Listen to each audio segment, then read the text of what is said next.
Okay, let's try this again. Welcome to Black Lodge Trivia Night. This is Art, streaming some Lord of the Rings online. I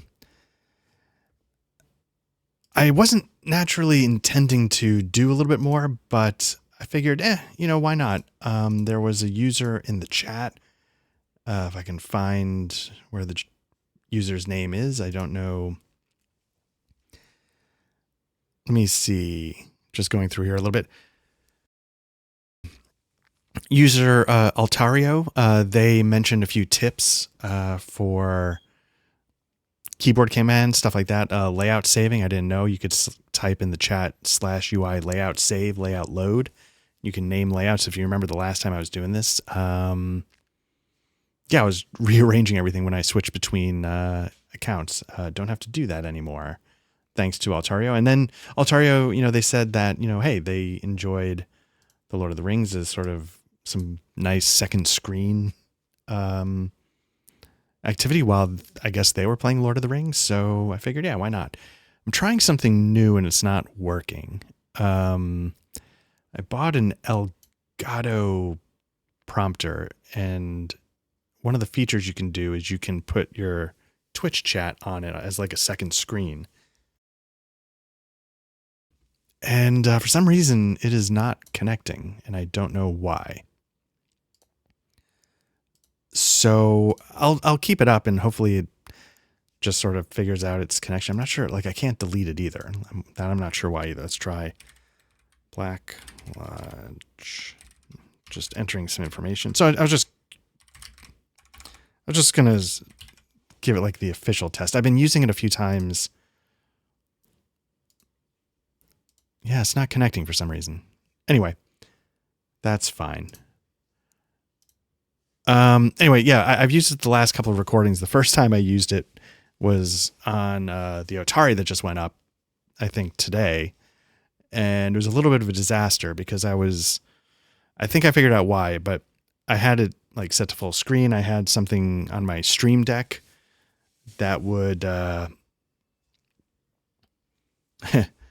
would help me control it. I think something got fouled up and it didn't know which monitor to suddenly turn on, and it turned on my main monitor. Full screen, couldn't get out of it, couldn't do anything. So I actually had to like log out of my Windows account and log back in to get it to go. Meanwhile, Matt and Patrick are patiently going like, what's going on here? I hate technical issues, and I hate when I overdo it and cause the technical issues. So I'm hoping I've got it worked out now, but I guess we'll have to see. So anyway, if you remember, I was doing, I don't remember how to pronounce, I think the DUBH is do, Loista do. I don't know how you pronounce it, but I think it basically meant like Black Lodge in Gaelic. That was our warden. We were running around doing some of the book quests. Last time we basically had gotten through a bunch of, I don't know. We did a bunch of book quests, book 2, volume 1, and we were sort of down in the swamps below. Bring up the map here. We were down in the swamps, below, Weathertop's over here. We were messing around at Ostgaruth, was sort of our new main hub of operations. They sent us down here to the swamps of Harlog. Pronunciation's going to be terrible, so please forgive me. And what I ran into last time was that I was a little under-leveled to continue the book quest. So offline, what I did really quickly is I just did a few side quests. Took me around here to Minas Ariel. Dinged a level really quick. And then I figured while I was at it, I would go pick up my like sort of craft occupations or whatever you call them. So,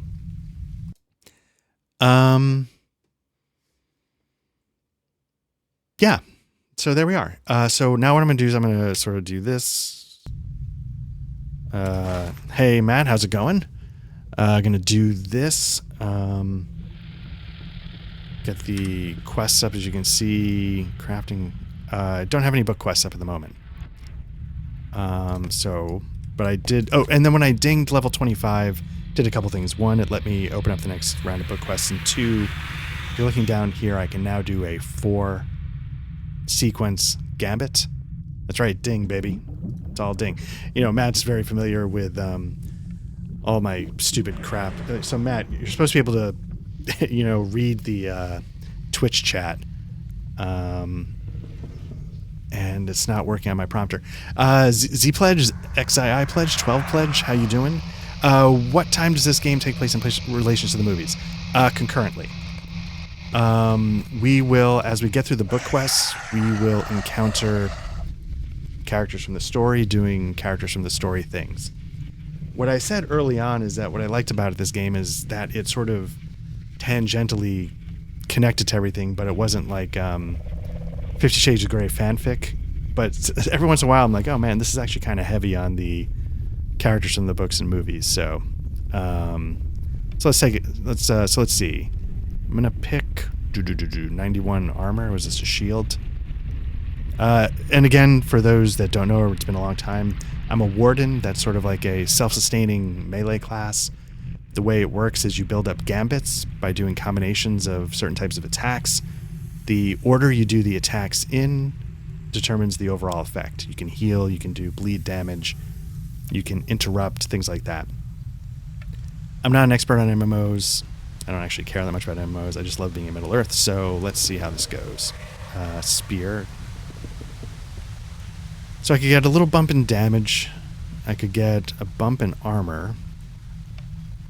But this gives me, the other shield gives me a lot more business, so I think I might keep that and go with a spear. And get back to the swords. So let me quickly equip that. Did I get it? Can't tell. Here we go. Could we get that? Could we get Arta's 50 Shades of Lotro? Yes. I am promising right here, right now, for God and more importantly, Twitch and the recording on my hard drive. Make sure I'm actually recording. I am. That would just be... that'd be the right kind of weird, right? Okay, so anyway, so we got the quest. Epic Volume Book 1. Let's clear anything else we might have, just so we're only focused on the main book quest. So let's check out what this quest is. Let's see. Defeat Broodhall. The Whites and their White Lord may be found west of Osthair in Nindor. Emmeline told you that the gaunt Lord Ivar, the Bloodhand, raises the Whites as his soldiers. You must destroy them and their lord, a White called Broodhall. Brood whatever. Okay. Speak, friend, and enter. There we go. Shit writes itself, I think.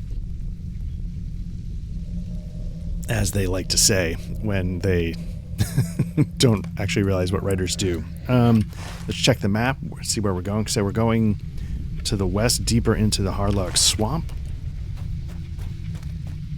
Again, if you're not familiar with MMOs, or the fact this text is red means that we're like 4 or 5 levels too low to approach it, but that's okay when you... As I said earlier in the things, there's certain classes that I would not attempt going in to higher level content. A warden is one, as long as I'm not dealing with like 10 different ones at the same time. A warden is one I'm comfortable with tackling content that's a little too high for me. Yeah, I really wish this stupid gadget worked. Okay. So you see I'm doing a power attack. That's gonna set up a bleed. You can see it right there. Now I can do a Mighty Blow, which I think does a 2nd level bleed. You can see up top there. So you can stack 2 bleeds at the same time. So it's just sort of managing that kind of stuff. That one was a mistake. That was nothing. So I'm going to do a quick boot, which is how I can interrupt. I can also interrupt with something like an uppercut, which I don't know. Oh no, the shield slam. So I think I can just do that at any time, jam up their attack they're trying to put together. and go for it. But the main reason I'm here is to Boglord.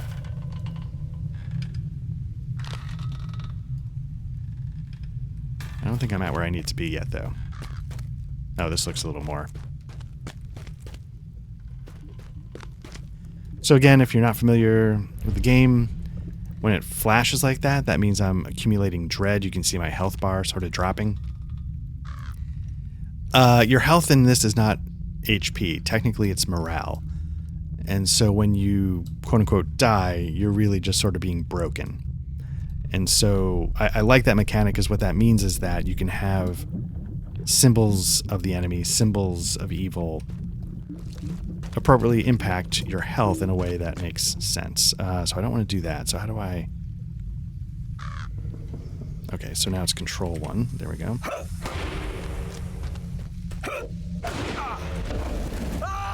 Get a bleed going. Then get a second lesser bleed going. Do a quick heal. Again, just to get my sea legs back. There we go.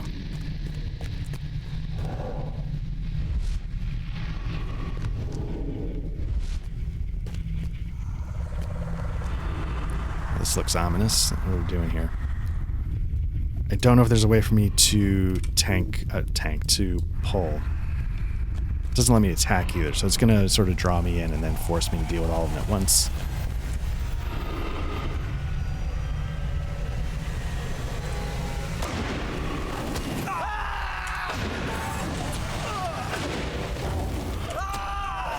Okay, got a first bleed down. Get the second bleed down. Do some healing just to buff up my defense with a couple of shields. And what I've said in the past, if you haven't watched any of these before, is usually when I'm...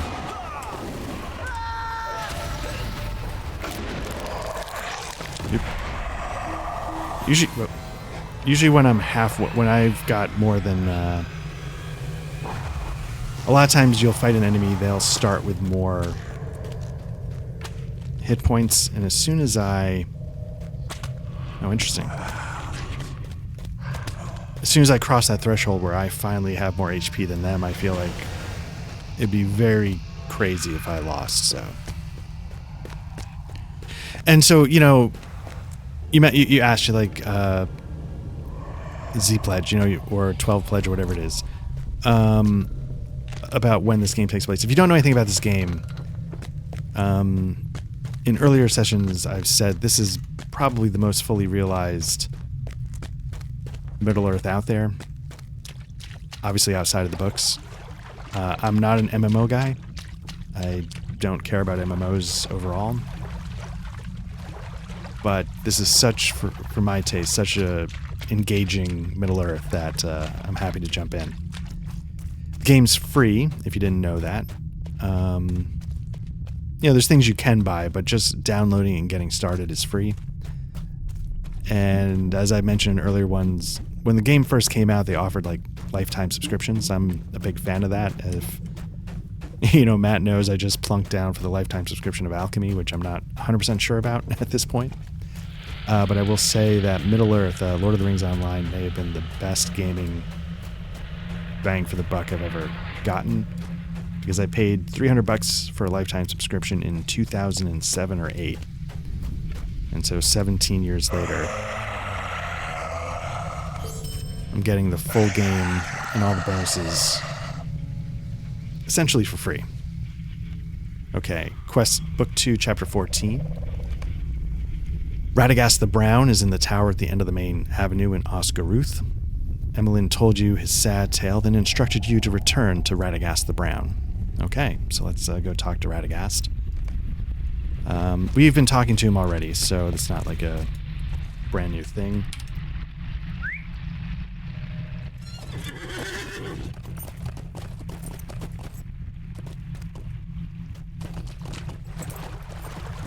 Yeah, okay, so no way. I'm a big fan of Lotro fan books and movies. Yeah, then this game, if you were ever contemplating the idea of messing around with an MMO, this game is absolutely worth, you know, at least considering for a minute or two, just like, oh, let me. And what I've said in the earlier sessions is that I just basically stick. I mean, because I've played multiple characters through multiple levels. In my mind, the best part of this game is the original content, which is the first 50 levels, the Shadows of Angmar. The expansions, some of them are okay, some of them are so-so. But I feel like the first 50 levels are a great game, and I feel like, if you don't go past that, it's not the end of the world. So let's see where we're going. We're making our way up to the road. We're going to get to Oscaruth, which is this ruin up ahead in the distance. But yeah, the game's free. If you pay a subscription, you get certain perks. I couldn't tell you what they are though, because I sort of automatically get them. There's tons of expansions. The book quests are basically the main story, and I think that's what actually separates this game apart from other MMOs, not just the Middle-earth setting, but the fact that I find the book quests to be quite enjoyable. You don't expect an MMO to have like an okay story, and I enjoy the story. And the story, you can get up to like level 151, something dumb. And the story through the expansions has covered everything in the books, and then some. Like, if you get far enough into the levels, Sauron's gone. That kind of stuff. Why has this guy got a... Usually I think this flaming... Oh, okay, he's going to start book 3. I don't know if I want to start book 3 yet. We're at chapter 14. Usually when you get into the mid-teens like that, you're near the end, so I could see us getting close to starting book 3, but you got to be a little bit careful because you can slightly sequence break them, and you'll have like 2 books going at once. It won't do anything. It'll just be a little weird. Okay, love deep diving into the Lotro lore. Girlfriend and I played WoW Classic recently for the nostalgia reasons and had a ton of fun. If this is free, I might try it and convince my partner to try it out. I would try it out.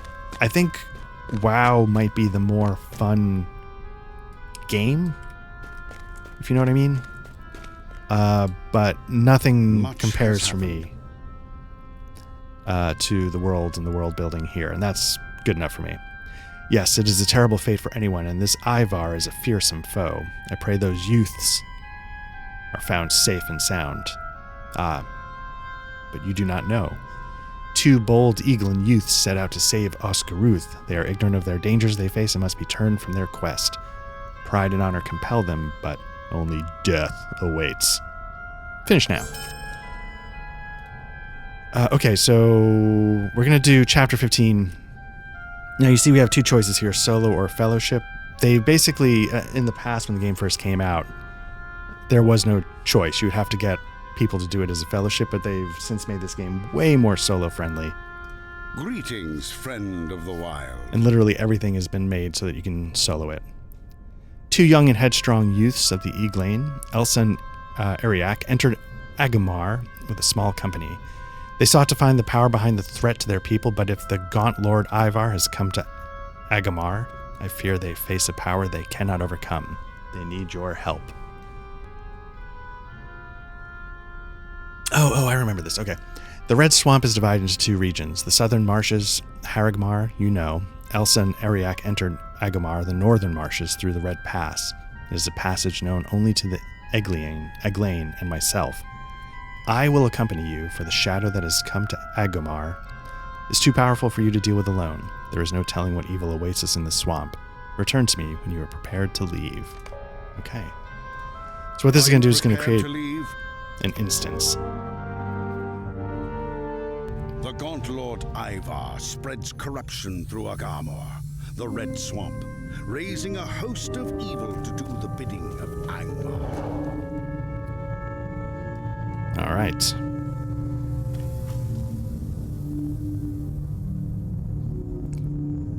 So you can see Radagast has a mere 54,000 morale compared to my 3,300.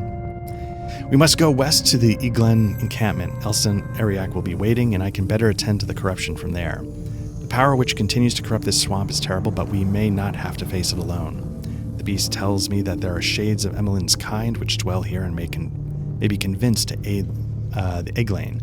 I do not know why they do not remain with their own kind, but they are at least... but they at least have not brought harm to the Egglane. Now we must hurry. The very trees scream in pain. I must see what I can do to help them as quickly as possible. Follow me through, though I cannot promise aid, for I fear I will need all my strength to face Ivar the Blood Hand. So one of the things I really like, obviously, about Middle-earth, which is... I love the idea that it's not the Orc King is, taking dumps on, villages of Extar and Filgor. It's, that the evil is sort of permeating nature, and that's the threat that's what's so great about Middle-earth in my mind, one of the things. Alright, so if this is anything like other quests, the person we're accompanying is going to walk past every single enemy just to aggro them.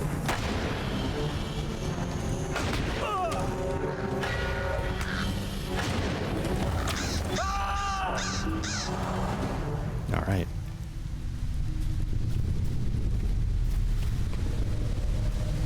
They will not walk as the crow flies, they will...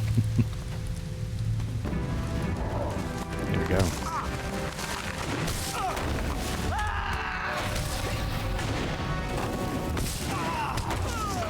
Corrupted trees. Now, we didn't spend much time in,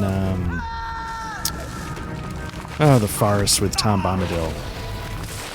Had we spent more time there, we would have probably encountered a lot more of this kind of thing.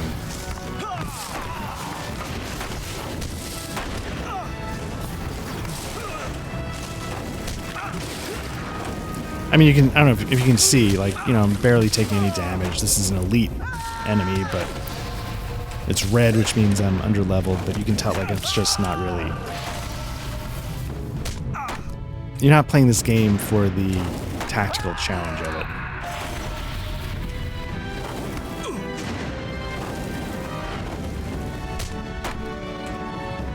Am I not hitting? Am I in the wrong spot?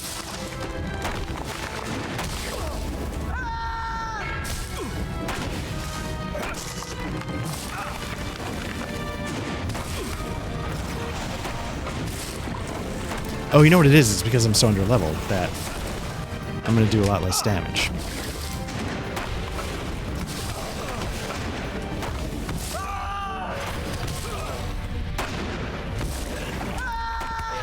I guess that's the trade-off, right? I'm going to get a lot more XP because I'm under-leveled, but it's going to take a little longer.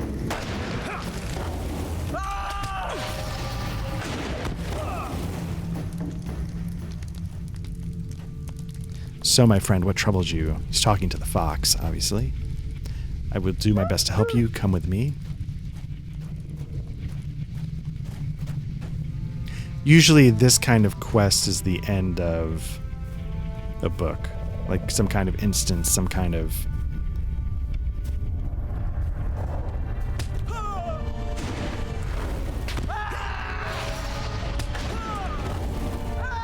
I really wish the, stupid chat thing worked, because it'd be a lot easier to see the...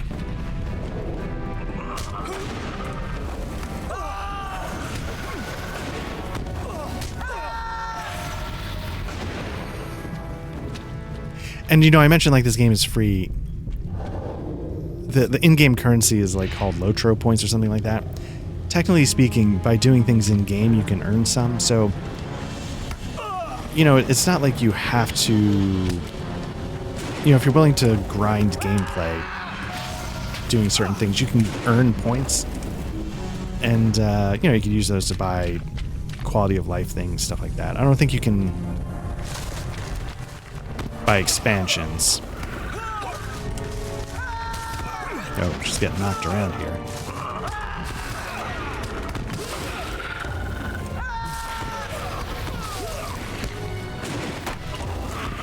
Okay, gonna set up the bleed. A light one, gonna try and go for a heavier one. Gonna go with a little healing, even though, again, I'm not really taking much damage. If I were playing this legitimately, that's what I'd be doing.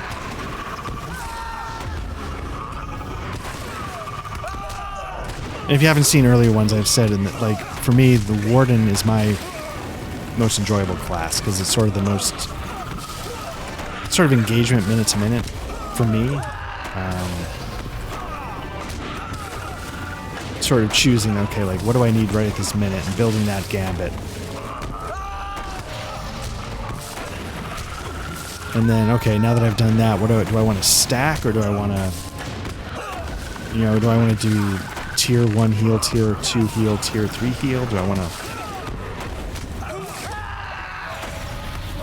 Yeah, I wouldn't call it, so yeah, Pledge says, yeah, I'm at the age where I'm okay spending cash for quality of life upgrades, as long as the game isn't pay to win. I wouldn't call it that.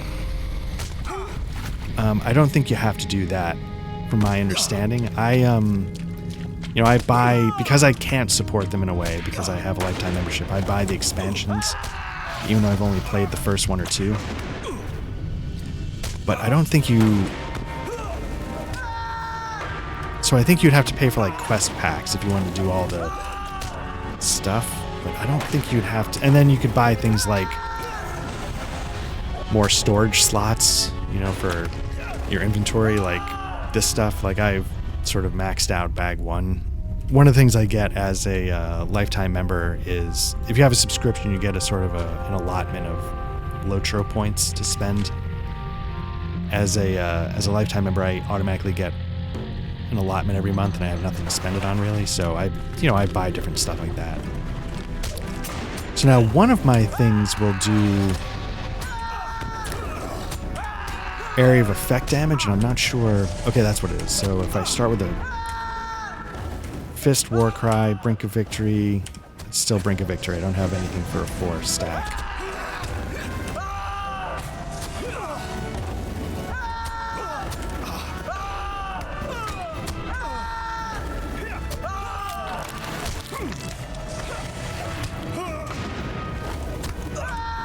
Yeah, storage upgrades are the big one that I spent. You can also buy, like, if you wanted to, you could buy, like, things that enhance your leveling speed. I don't bother with that because I'm here to do the book quests, and I feel like the book quests, for the most part, keep you on pace. So I've never spent points or money to, like, speed up leveling. And again, this game's not hard to begin with, so...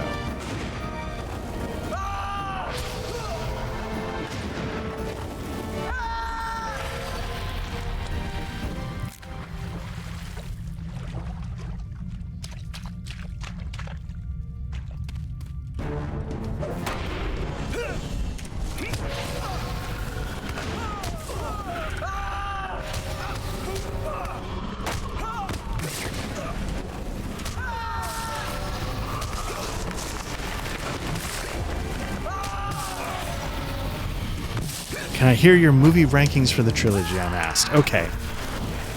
So, here's what I'm going to do.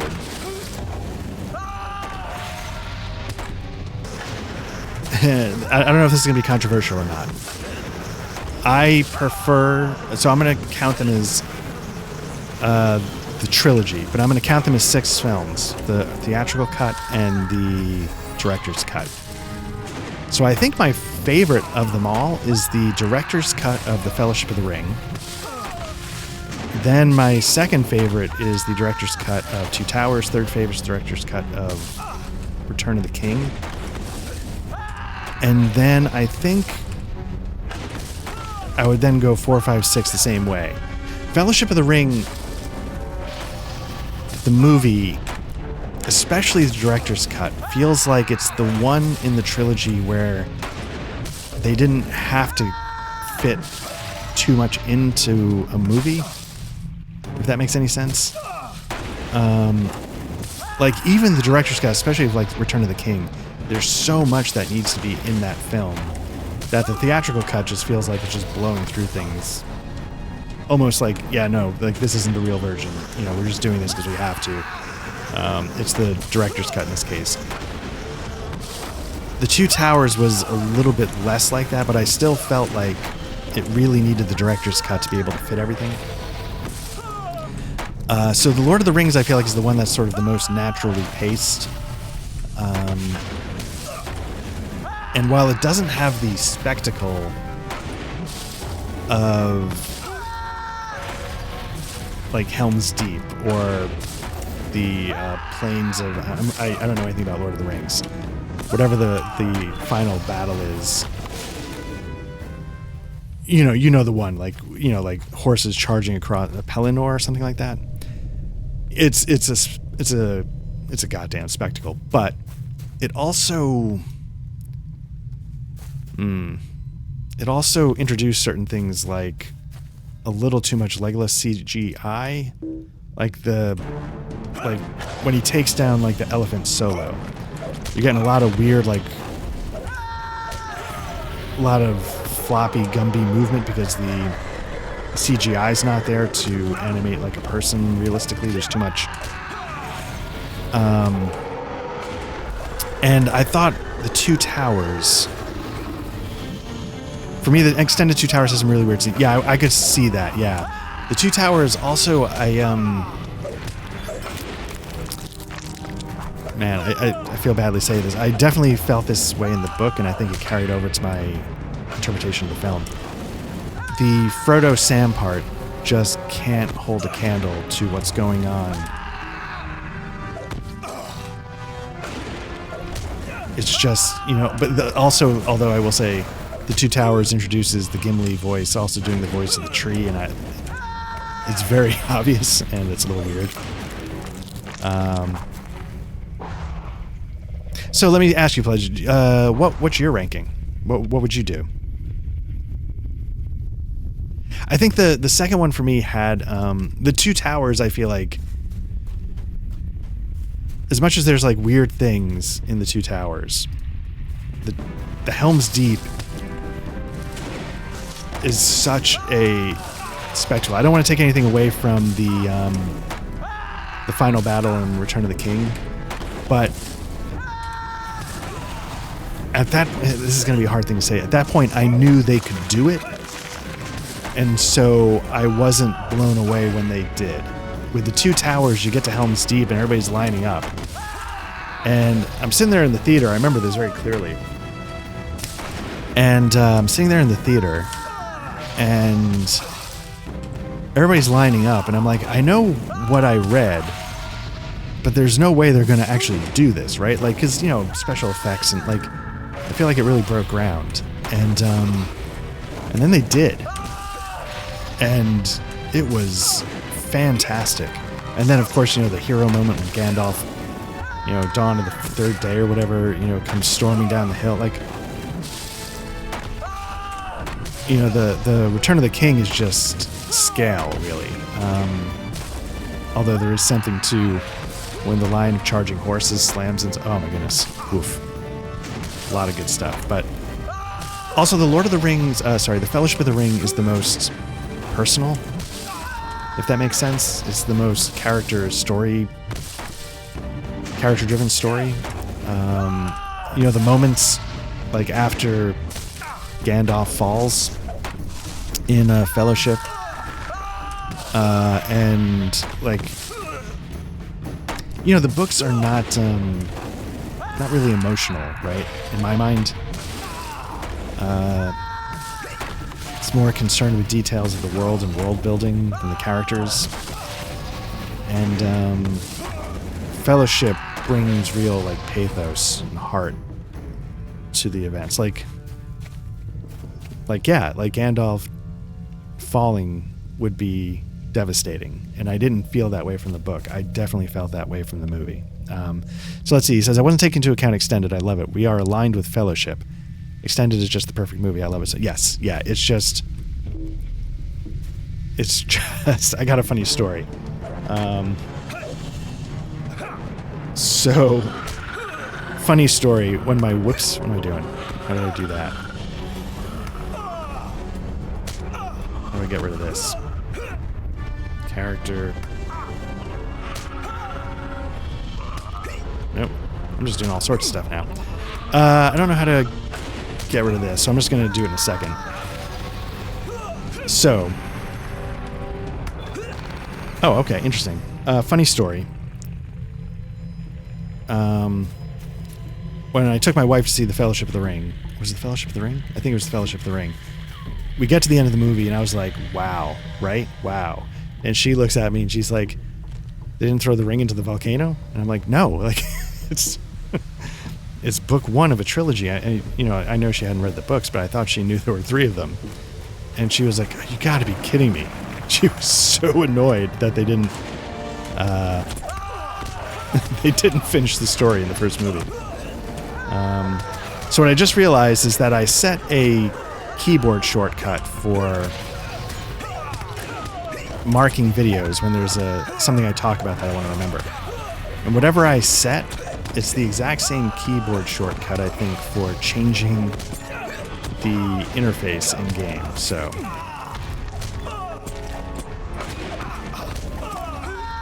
yes, and Pledge says, yeah, true, Howard Shore's music pulled a lot of weight. 100% agree. Amazing soundtrack.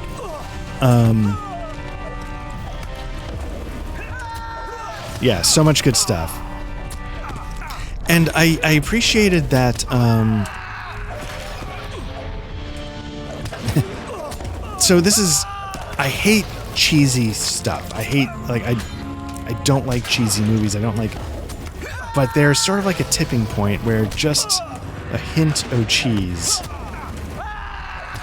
feels just more emotionally genuine, but too much cheese, ruins the meal, so to speak. And I feel like the Lord of the Rings movies pulled off that balance. They were willing to, be like a little, I don't know what the right word is, vulnerable, a little, genuine in a way that's a little earnest, without overdoing the cheese. A lot of the times I feel like this is going to be controversial. I think Steven Spielberg is one of the biggest offenders as his career's gone on with overdoing the cheese. Well met, sir. Where have the Eglain gone? Cannot speak of such matters. Nevin bids that I hold my post. Speak to the shade again. Perhaps there is more he can tell us. So you can see Radagast is sort of helping his little friends out here. Squirrel, Fox.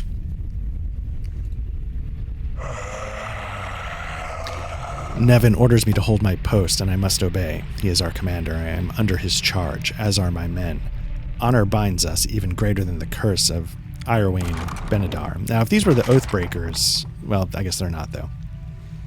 I will not forsake my commander, though he is so very changed. I cannot disobey his orders while he remains. If thou wish us to fight, thou must entreat with Nevin. His seat is to the north. All right. Like in the tower? Nope.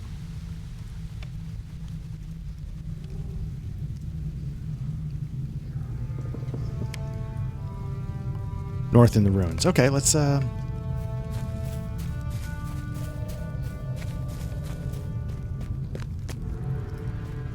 guess we're gonna go through this pass over here.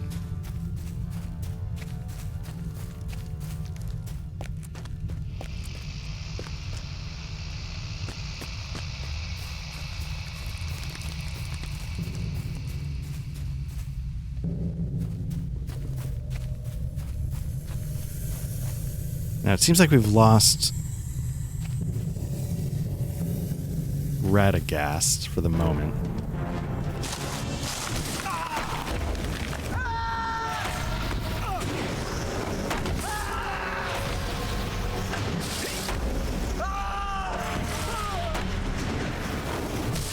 I feel like when you write something that's sort of emotionally earnest or whatever, you're taking a real chance, because if you can very easily and unintentionally turn it into pure fromage. I think, in my mind, and like where that line is differs from person to person, right? Like a lot of people consider Spielberg's movies just incredibly well made, well done, very enjoyable.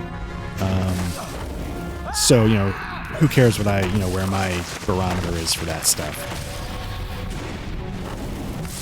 But I can tell you, going into, say, something as esteemed as like Saving Private Ryan, and having that opening be what the opening was, going into then super cheese music with super cheese shots of the American flag, I was just like, oh my, like it almost set the tone for the rest of the movie in such a bad way.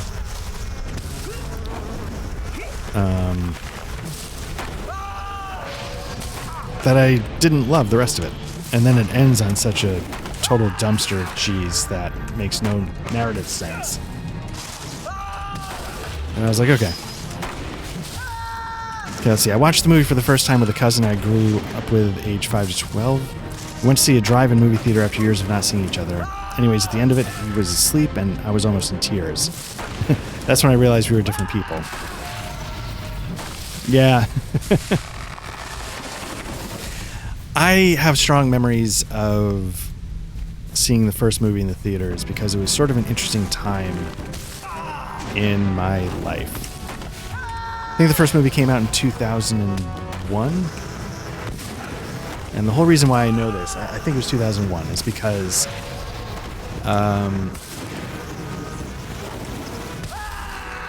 yeah, whatever. It's not meant to be that interesting of a story. It's not that interesting of a story. So I get done with graduate school late summer 2001. And I'm like, okay, it's time to start figuring out how I'm going to put this education to use. So I have a single phone number, hoping the one person I might know could give me my foot in the door kind of connection. And I move up to just outside of New York City at the very end of July, beginning of August of 2001. Excited for, trying to see if this one tenuous connection I have, I can turn it into something. And then, of course, like 6 weeks later, everything obviously changed in September of 2001.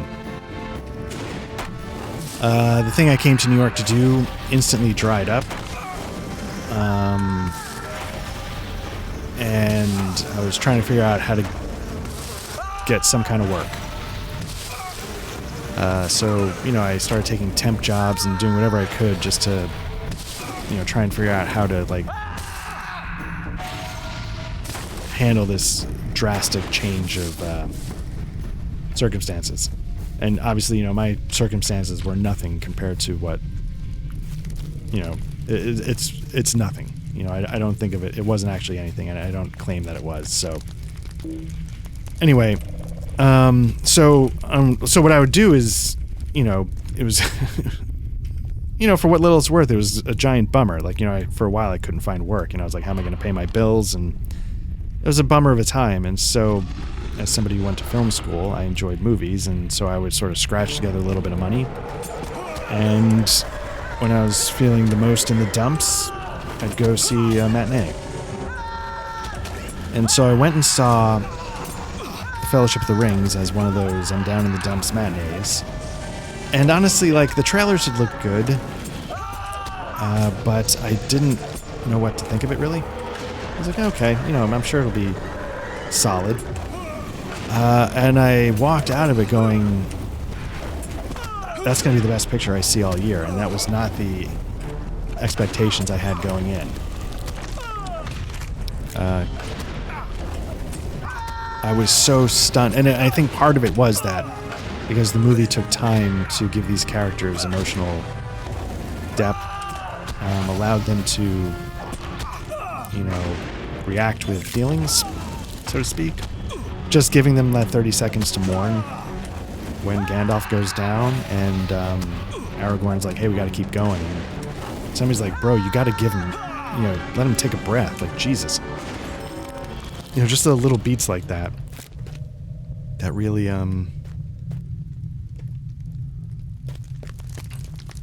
made, moments really land and hit harder than they did for me when I read them. Now, I didn't read the books as a kid. I was very lucky. My mom liked to read to us as kids. She read The Hobbit to us when I was, I was like maybe 5, 6, 7, 8, 9. I forget where I was. I have a brother that's a year and a half younger. and we both really enjoyed the Hobbits. Then my mom loves Tolkien. She's still around. I shouldn't say past tense.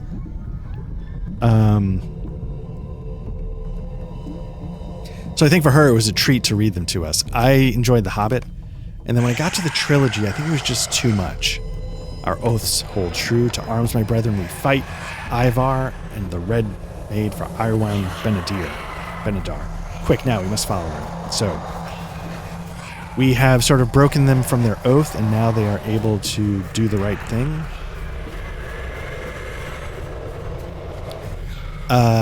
So my mom liked to read the books to us.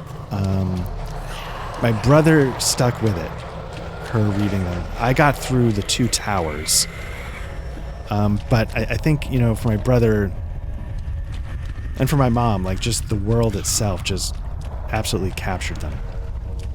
All right, here we go. The fight's on. Am I a part of this fight, or is it just? Yeah, so Pledge says, wow, thanks for sharing that. Yeah, I could see the theme of hope against immense odds resonating for you at that time. Yeah, it was an interesting time, I'm not going to lie. But again, my time was nothing compared to what people who actually experienced the horribleness of that time, and then it eventually worked out. I scratched together this, and that scratches together with that, and then suddenly, next thing you know, I finally, I just kept taking temp work after temp work after temp work, and then finally one of the places wanted to keep me on staff because it was, I worked in the accounting office of a construction company. And it started as temp work, but the reason why they wanted to hire me on staff was twofold. One, because I lived in the city that the construction project was being built in, they got tax benefits for sort of hiring local.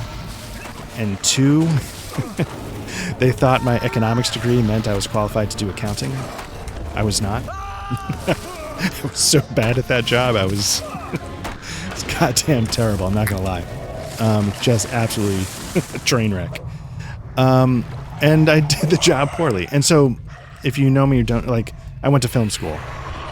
I came to New York hoping to do something there. And so it was, having the accounting job that I was doing really badly allowed me to not get evicted.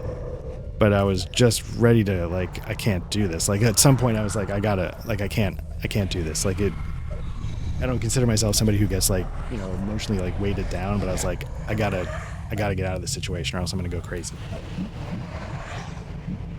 Because it took me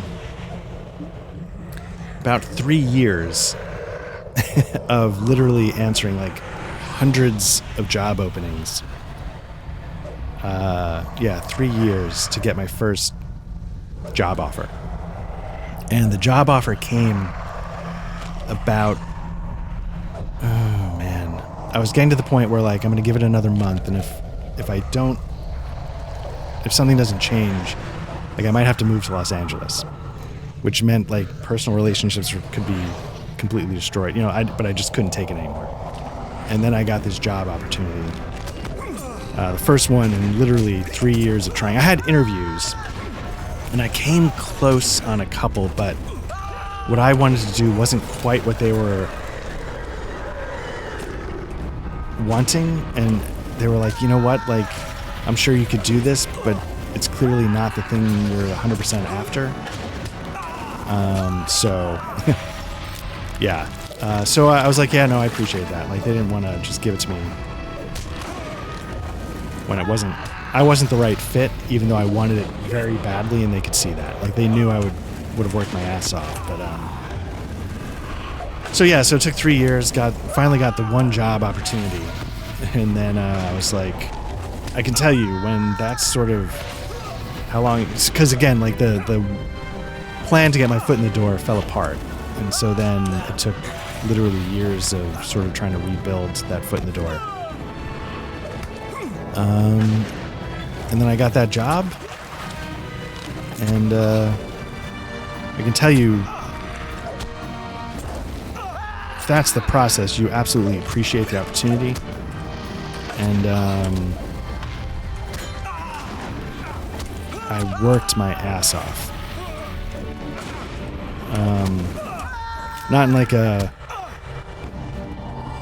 boastful way, but it was just, I walked in there saying like, whatever like they need me to do, I'm going to do it twice, so to speak, you know, because I'm not going to fumble this at all. Like there's no, like just sort of like determine it, like there's no fucking way I'm going to fuck this up.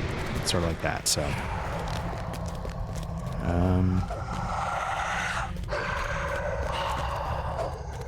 but yeah, so like, and so like, so there's a reason why I sort of very distinctly remember going to see Lord of the Rings online, not Lord of the Rings online, Fellowship of the Ring. Because it was all part of those few months where I was like the most scrappy. So basically this person, Radagast, is like, hey, it's not so bad. And she's like, yeah, I know, but I screwed up. Elsa the Bold, knew that she should have. So Black Lodge, rest now and speak to Elsa to learn what you may do, blah, blah, blah. Art lore, yeah. It's not, I don't have that interesting of a life, but I will say that was a pretty scrappy, it was a pretty interesting 6 months, I'll say. A lot of highs and lows. Let's see. We were beaten. There is no way to hide this. This Ivar commands the water, the whites, the farce itself. He cannot be beaten by my meager force, and I fear there is something far more terrible within the ruins to the north. I know there's little time before a great evil spills forth from Garth Agarwen. Our only hope is Radagast. Only he will be able to stop this Ivar. Please go north to the gate of Garth Agarwen with him and stop the Gaunt Lord. Yeah, So like, I've had a lot of, they say like, never mention the word luck in a room of self-made men or whatever the quote is. I will fully appreciate that I got lucky, multiple steps along the way. But I'll also say like that, we didn't have a ton of money growing up. And I was able to, as I'm going through like the college process with my son as he's getting ready to pick his school next week, like I was able to go to the school that I did because we didn't, I got, need-based aid, and, I made the most of that, and then I paid my own way through grad school, all with loans because, that's how I did it. And then, I, scraped for 3 years to get the first job. But, so it's, I feel like, I feel like I sort of earned some of it. I'll never say all of it, but I feel like I earned some of it. I put in the time, I worked as hard as I could.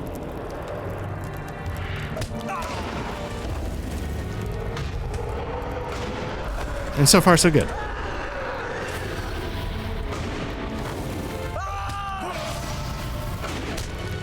But I don't take any of it for granted.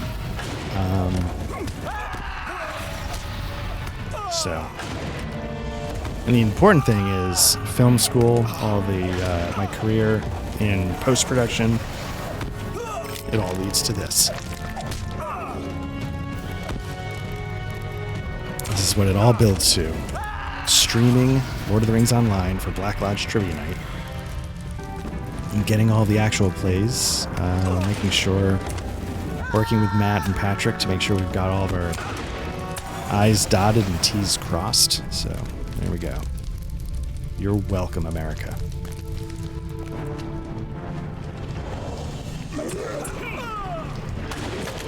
So I don't know, Pledge, if, you mentioned you played WoW Classic with your partner. Did you enjoy it? I know you said it was nostalgic on some level. Do you enjoy the mechanics, the sort of, I don't know if this is the right word, the sort of therapeutic nature of an MMO gameplay loop?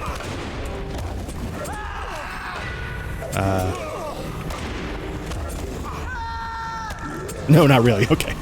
So yeah, because I'm not gonna lie, this is not the most engaging gameplay. I'm almost barely looking at the screen, because I've got sort of muscle memory for the patterns I want to do. Let's see, very nice, and I think that it's a healthy mindset. You need both luck and hard work. Luck is just opportunities, and hard work means you're able to go. Exactly, yeah. So there's what the hell's his name? I might be misattributing this quote again. I went to film school, so a lot of things I encounter are anecdotes from sort of that perspective. But I think it's Robert Towne. I thought it was Robert Towne. You know, he wrote Chinatown. He's like a very famous screenwriter. And I thought he's the one that said, like, making it in the film industry is like 90% luck, 10% skill. But he's like, the 10% skill is sort of what you were just saying, is the most important part, because it means that when you get that luck, you don't fuck it up. Because, you know, sometimes, you know, you don't want to be lucky and be incompetent and fuck it up, right? Okay, so let's see. I hate the grind, but instances and group play were really fun. Okay, so there's definitely instances in this game, but I don't feel like you necessarily have to grind if you are just looking to do the story. As I don't know if you were online when I opened, but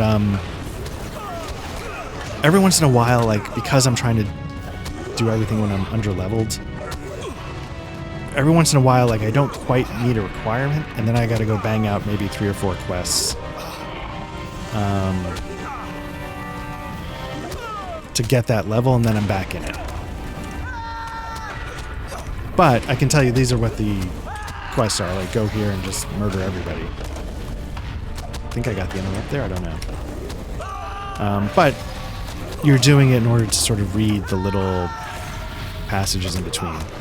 And if you're playing with a partner, I'm sure this would go a lot faster. And, you know, you could, you know, I don't know, shoot the shit, the sort of quasi-couch co-op nature of it. I do a lot of co-op gaming with my brother. I think tomorrow night we're going to jump online, hopefully. And honestly, like, I can play almost anything in co-op. Doesn't matter if it's good or bad. I mean, if it's really bad. But,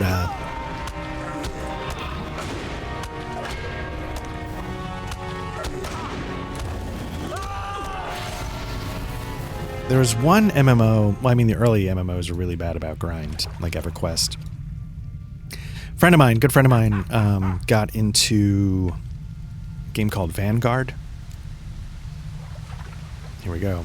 Cease your prattling tongue, you hold no sway over me. We shall see, fool.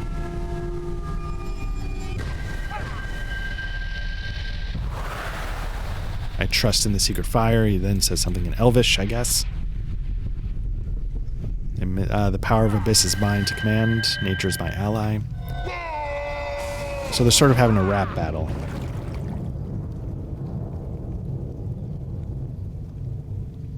Oh, Helldivers. Yeah. The second one? The second one I've heard is just straight up fantastic in co-op. What are we doing? Is it all with your partner? Do you play co-op with other people? Let's see. That creature commands great power, but against a heart full of hope and trust in one's allies, such power means nothing. Thank you for your help here, my friend. We have done well this day. Ivar's spreading corruption is stayed, at least for the moment. We must return now to the Eglain encampment and help end this evil forever. There is more that you ought to do here if you are willing, but we will not speak of such matters now. And that's the end of the solo instance. Shall we return to the encampment? I came too late to breed, and too early to Weathertop, where beyond my aid, the Witch King and his minions attacked Frodo, wounding him with a Morgul blade. Thankfully, Aragorn was there to save him. So as you can see, that's where we are, vis-a-vis the books.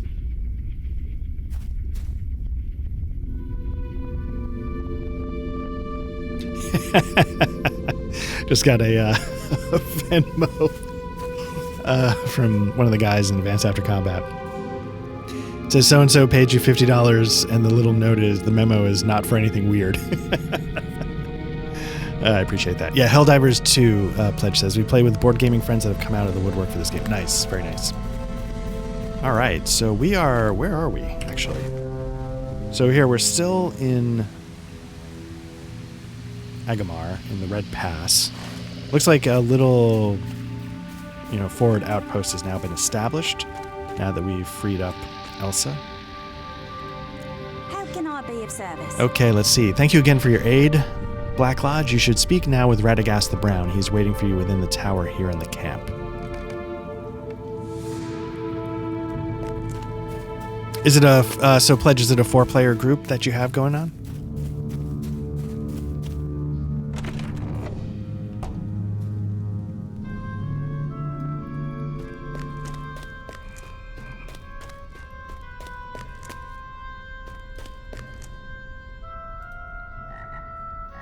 All right, let's see what we're going to take. We can get light armor, which is a little bit better than our tactical shoulder pads. Although the current shoulder pads have a lot of bonuses. We can take the heavy scale boots if we're just going to sell it because it's going to be worth the most money. We can take the ring, which might be better because we've got a plain old copper band, so that might be a bit of an upgrade. The necklace, whatever. Or the bracelet, I mean, and a sword. The sword would be better, but I thought we grabbed a spear. I'm going to take the ring for now. Okay, yeah, and have a good walk. Let's see.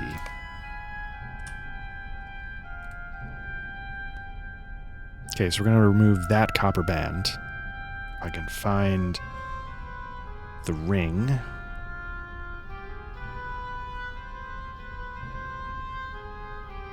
Did I not take it?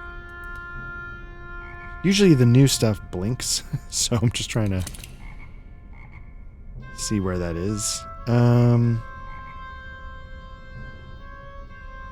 well, we'll figure it out. Let's talk to Radagast and see what's up. Yes, this shall do nicely. Oh, we haven't. Okay. I shall remain here and help the Eglain fight against Ivar. I cannot allow innocent creatures to be used for such evil purposes. Okay. Now we've got the ring.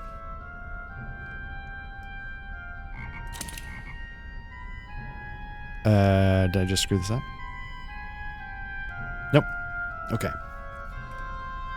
Now let's see what he says. In your travels through the swamps, did you happen upon a squirrel, a small red fellow? He should have returned almost a fortnight ago.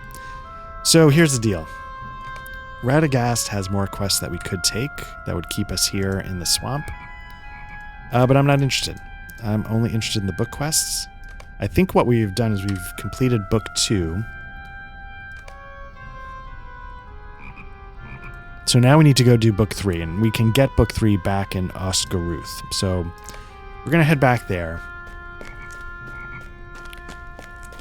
And see what's up. So I think I should be able to fast travel, but where am I? So can I get out of here, or do I need to sort of travel the whole...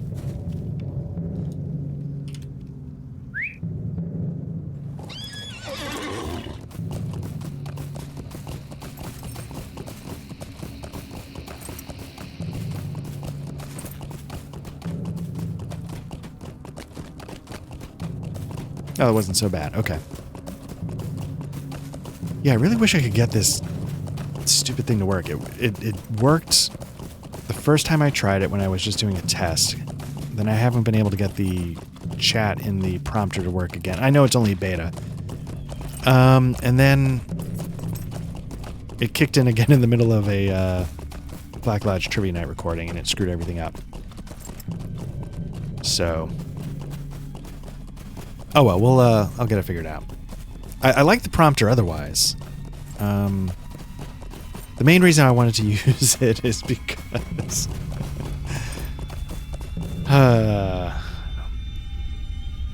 let me see here. Because I wanted to make some more goddamn creepy eye contact when I was doing this stuff, so...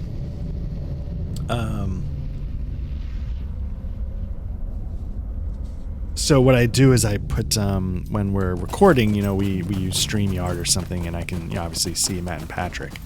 And so I put their faces up on the prompter.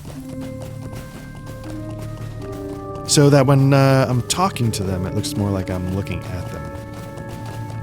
And I'm sure what the internet wants is me, making whatever creepy, lazy eye kind of eye contact I make. I started to notice, like, I've never been diagnosed with anything like that, but, sometimes when I'm looking at my eye on camera, I feel like one of them isn't quite looking at the exact same place as the other. Might I take a moment of your time? So I don't know what's up with that. Okay, so this is a level 30 quest, but we're almost to level... we're almost to level 26. Book 3, Forward, Fires in the North. So this is good. We don't have to deal with the swamp anymore if we don't want to. I'm personally ready to move on. I received a message from a man. Perhaps you know him? He's a ranger by the name of Candaith. The details are vague, but it seems of great importance that you talk to him. I believe it concerns the enemy's movements in the North Downs. He's staying at a camp northwest of Weathertop. Travel west from the Forsaken Inn, then go north until you reach his campsite. Okay. So where we want to go... Yep. I was about to say, we've talked to him before. So... in general, this is one of my favorite areas in the games, and it's not so much the swamps to the south or the red swamp or whatever to the north. It's the area around Weathertop and the Forsaken Inn. So I'm going to talk to the stable master. What do you need? And we're going to take an Uber to his encampment. I'm hoping it's not a fast travel. I hope it's like you're sort of forced to stop and see the sights. This is sort of always a... Nope, it's a fast travel. Okay. I was going to say, it's sort of like a pleasure when you just get the chance to just take a moment to stop and smell the roses, so to speak. Strange things are beginning in this land. It troubles me greatly. Perhaps you can help me sort out a few of them. How can I be of service? Estelden sends word that you were to go there and meet with Halbrand. Halbarad. Please hurry, for the orc fires burn hot and strong, and each moment we waste is another opportunity for the enemy. So let's see where he is.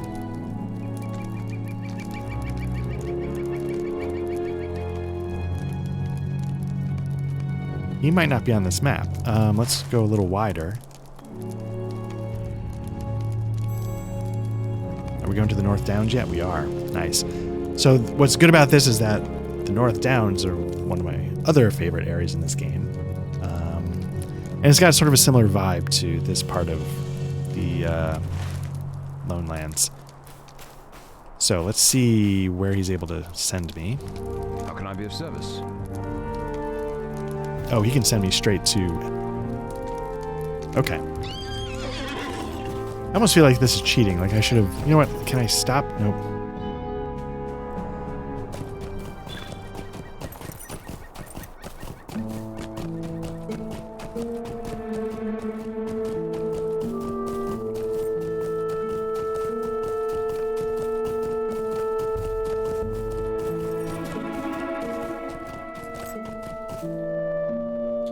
All right, let me see something really quickly.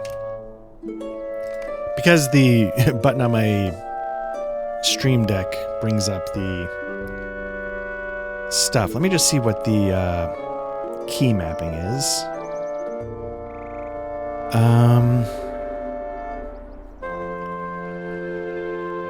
Basically, what did I choose that's causing the overlap? So we're going to lose game sound for just a second because I'm going to bring up something on the side. Control Alt Shift Win Slash. Is that really?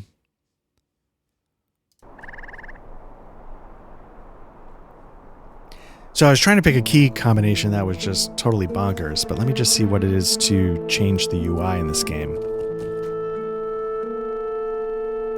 Let's see. I feel like there's a lot of stuff in here that I've just completely forgotten about or never realized was here, and I could probably be taking better advantage of it, but I don't. Let me see. Reposition UI is control. Okay. I see. So because I'm...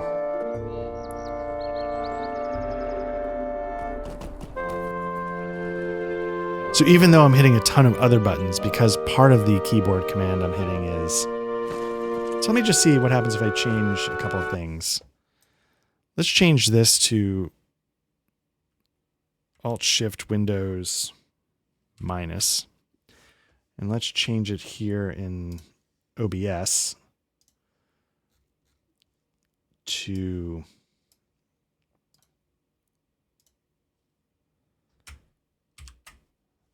that. So what I'm trying to do is I'm trying to make it so I can set markers in the video. So, because when this goes up on YouTube, if I need to make a short, it can get a little tricky. So let me just see now what happens if I do it.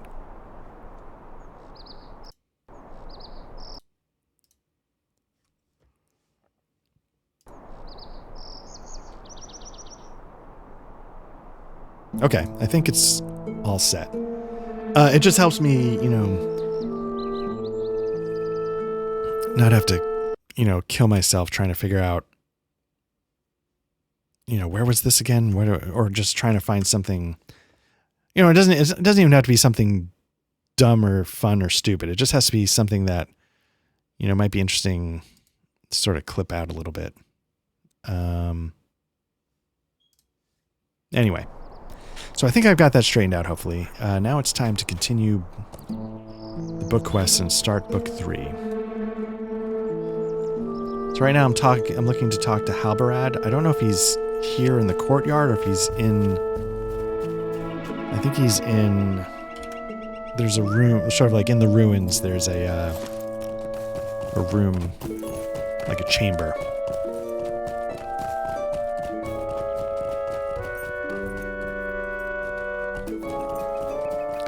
It's interesting, I'm getting some stuttering. I've said before, like, there's some stuttering is sort of the nature of the beast. This game is not the most, I think,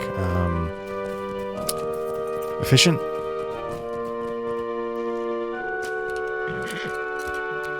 But that's okay. Okay, so that's okay. So I can't go in there for a while. So where's Halbarad? Is it this one?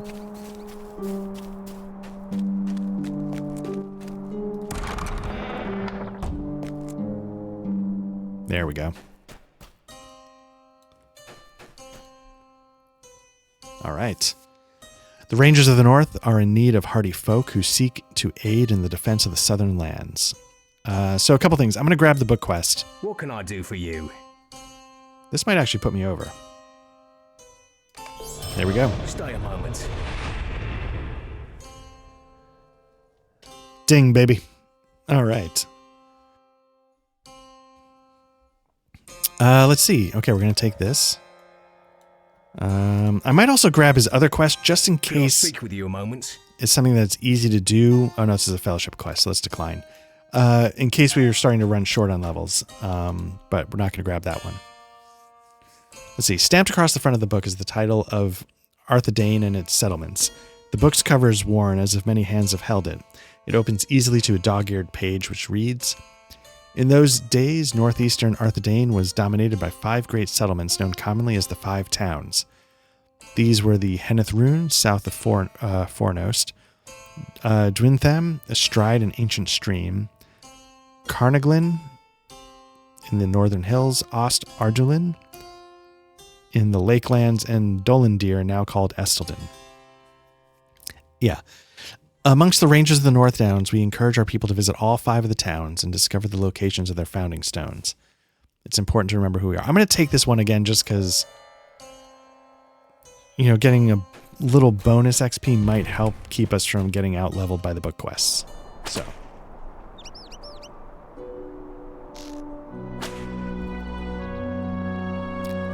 Let's see.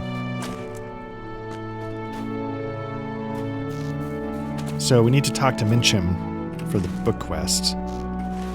And he's somewhere around here, I guess.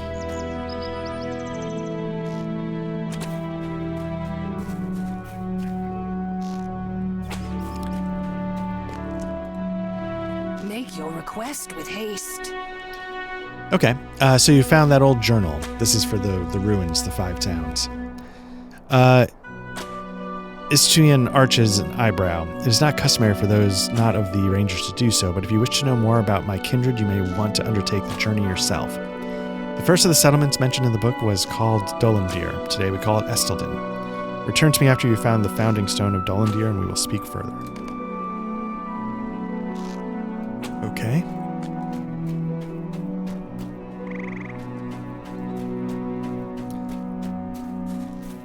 Now I can't tell. I'm getting a ring through this door, so I don't know if it's just because he still has that fellowship quest, or if there was another person in this room. So I just want to make sure. Okay, it's truly empty.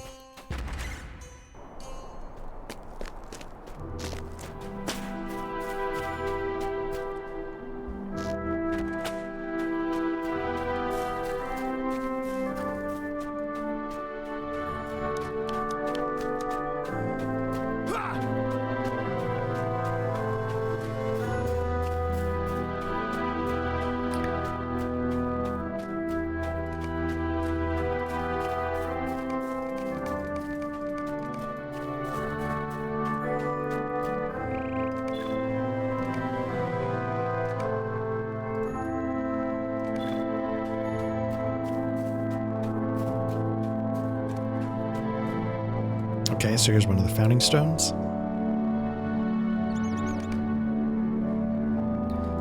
But let me see if I can find...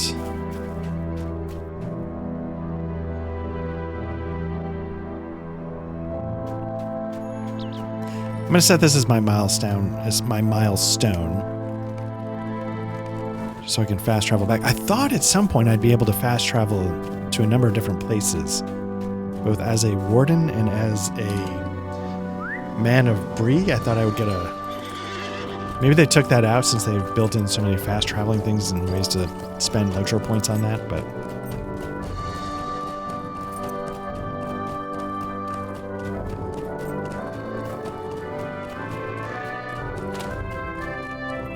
Silently now, darkness. Ah, I see you have chosen to begin the journey. Very well then. The book speaks of 5 towns, which were Henethrun, south of Fornost. Okay, blah, blah, blah, blah, blah. You've seen the founding stone of Dolandir, and now seek the other 4. Okay. This will be good, because, you know, I like going out and exploring anyway, so...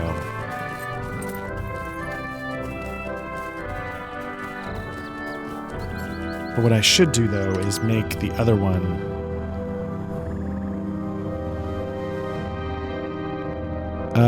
Okay, so I'm a little concerned... Oh, no, these are because they're just completed. Okay.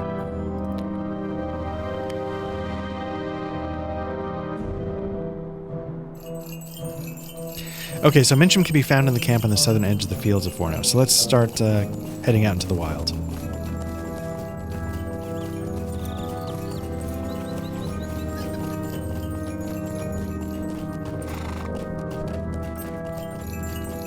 You know, I wonder...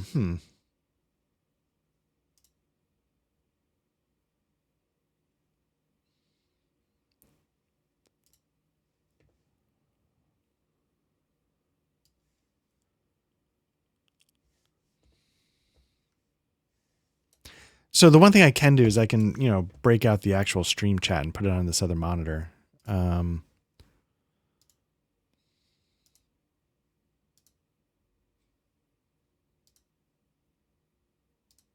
Since it doesn't seem to let me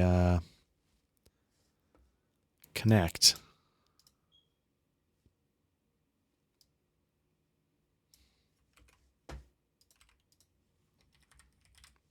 Maybe I'm just doing the address wrong? I don't know. Do I have to put the whole address? I don't think so. I can try that, though.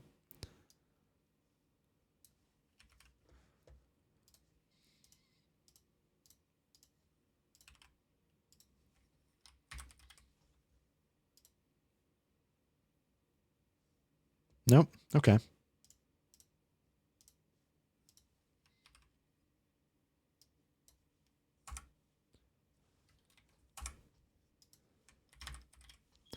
But I think what I'll do is I will, since this isn't working, I'm just going to turn it into a secondary display. Close that out. And then move this there. Okay. Yeah, so we'll see how it goes.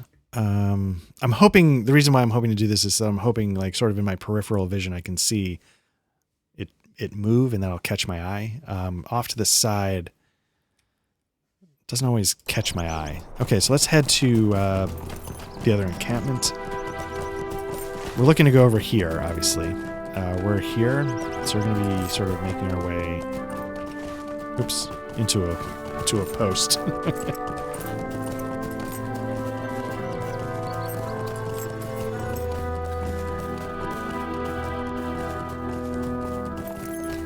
Come see the hero of Middle-earth DWI'd into a giant stone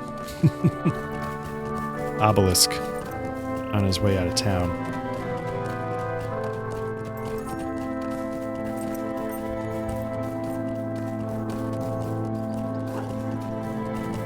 So part of the reason why I was able to do this tonight is that family's out of town again. Not my whole family. I've got a wife, 2 kids. My wife and eldest, who is, again, literally days away from choosing where he's going to go to college, is making one of his final college visits. But on the tour, you were only allowed to bring 1 guest, so it was my wife and my son. My daughter would have gone if you were allowed to bring more people, because it was going to Montreal and sort of seeing that for the first time, which I think would have been really great. But yeah, you weren't allowed to bring 2 people on the tour. So she and I had a great evening. We watched a fun, dumb movie, had her favorite dinner, which is steak. Cooked some steaks up, ate some french fries. But what that means is she's crashed, and my wife and son aren't here, so I'm kind of on my own. And I'm sort of keeping an eye out on, like, those stalker tracker apps to see where they are in terms of their journey to their next destination. Looks like they're starting to get close. So, like a non-sociopath, I'll be relieved when I know they've made it safe. And also, like I said, thanks to, like, again, I mentioned your name in the beginning, and I don't have the YouTube chat up right now, the comments, but, thank you to the person that said, hey, it'd be fun to have some more Lord of the Rings, because I gotta tell you, I wasn't immediately thinking about it, but I'm always kind of thinking about it, if you know what I mean, and I love playing this game, and it was nice to know that, a person out there enjoyed watching it. Because, as we've said before, like, whoops, as I sort of slam my camera all around. We're up to a little bit above 160 subscribers at the moment, and we're intensely grateful for everybody who's been willing to subscribe to the channel. And, but yeah, I mean, even if it was only like 2 people and one was like, hey, I really enjoyed this, I'd be like, hell yeah, let's do it then. That's enough,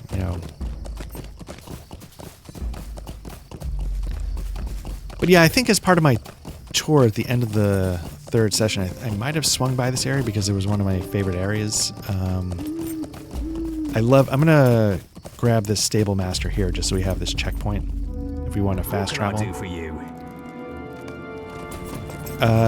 But environmental storytelling, blah, blah, blah. I love the idea of this ranger encampment. What I like about these areas, and I think, once you start getting away from Bree, the Forsaken Inn sort of has this vibe. Obviously, Oscaruth definitely has this vibe where you feel like you are getting closer to the front lines, right? You feel like these people are here. This would be sort of the front lines, keeping an eye out on this sort of evil area to the north. Keeping things in check, keeping, intelligence going back and forth to wherever it needs to go. Is that something the game's literally saying? I mean, maybe not expressly, but that's sort of the beauty of, like, environmental storytelling, the headcanons you start inventing.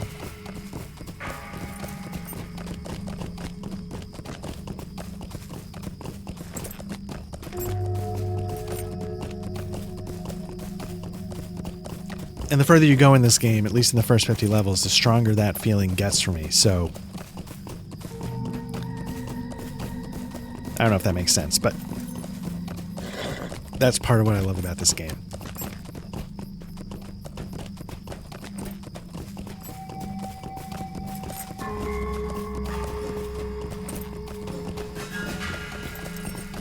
All right.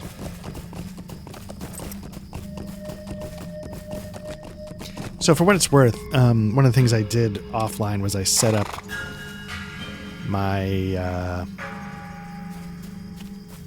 my occupation. So oh no, but if I had the skill, I could start like mining to craft this kind of stuff. Why do I need to kill this? Starts quest? No, I don't want to start quest. Again, you know, like a lot of the quests are, you know, have interesting text to go with them. In the end, they devolve into being an extinction level event for the animal life, wildlife. And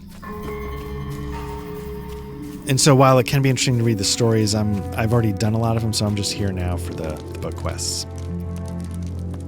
A shadow is on my spirit. The enemy retaking Fornost of old? Aye. From what I've seen here, I believe it is most likely that they have. From this lonely camp, I have seen the specters of Oathbreakers stir. Oh, these are the Oathbreakers, okay. Stir and fell spirits from Angmar take shape upon the fields. I've also seen orcs spilling out from the gates of Fornost. So yes, the enemy has indeed taken Fornost once more. What cannot be told is the strength of the enemy within the ruined city, and for that, I shall need your help. Alright. Stay a moment and learn of my troubles. I cannot tell you the strength of the forces of Angmar within Fornost, for I did not see them approach. The orcs and wargs that guard the gates must have entered Fornost from the north. Ooh. I fear the only way to know the true strength of the enemy within Fornost is to test the defenses erected at its gates by the orcs. I would do this myself, but no. But my old injury prevents me. Oh, okay. He took an arrow to the knee. There we go.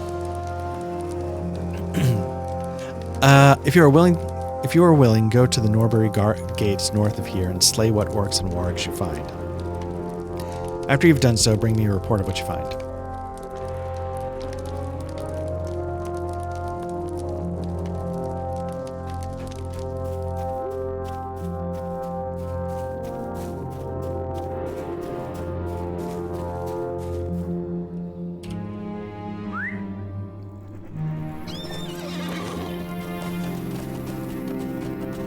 Whoops, here we go. Here we go.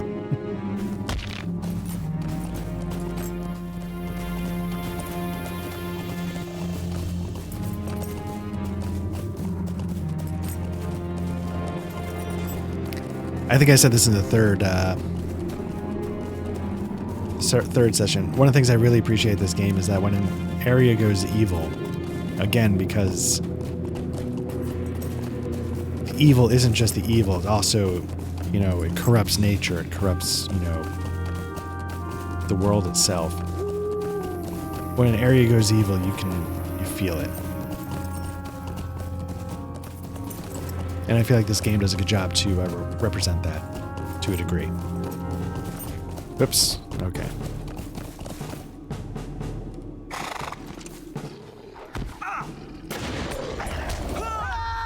Does this one count? Are we close enough? No, we might not be close enough. Yeah. You're starting to see like yew branches. If you were a forester, you could grab those. The iron deposits you can mine. You look at your mini-map, you see all these red things. You can choose to, there's certain skills that go with your, you can track mines. You can start seeing them popping up on the mini-maps. The reds are enemies. I could track, you know, lore items if I wanted to. Because that's my other occupation, so.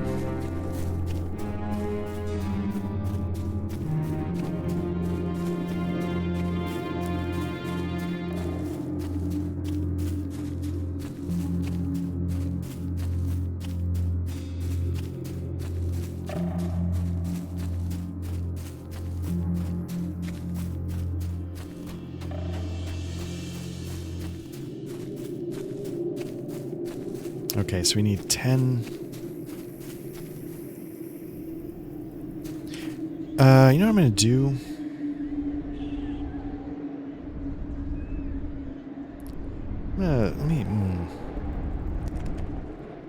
Let me see something with the keyboard shortcuts. Let me just see something. Input.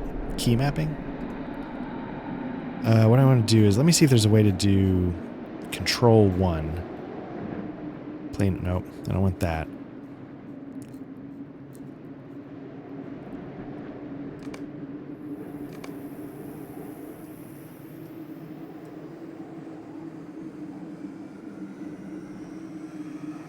So quick slot bar 1 is Control 1. So let me see if I can also do button 3 on my mouse. Basically, because that's my like opening spear attack. So I've got one button on my mouse that makes me auto run. I want another one that will let me do an opening spear attack on the move without messing with keyboards.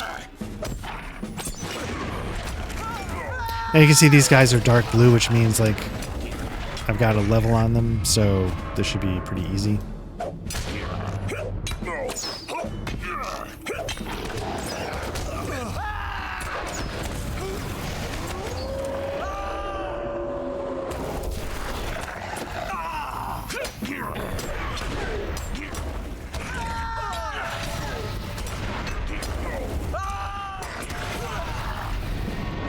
I don't think, oh, maybe he is part of the quest. Okay.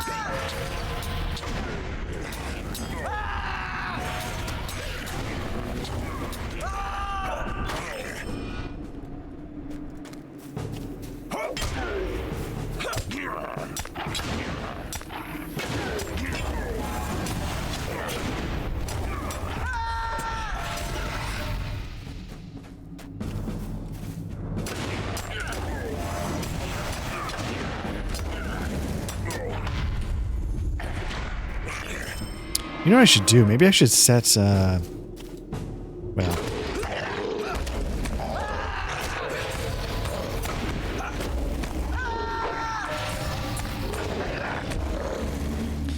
I'm thinking, let me switch this. So I set here this shield slam, which doesn't interrupt. Let me put the interrupt on my mouse and put the spear back on the keyboard.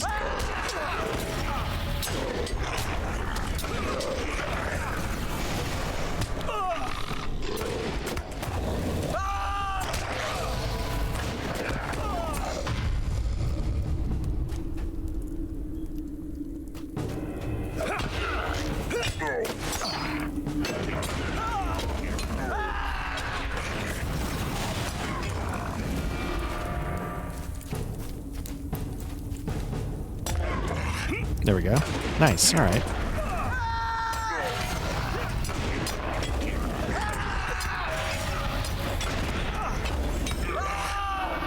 Because I'm not an expert video game player, as you've seen from all these bajillion hours of streams.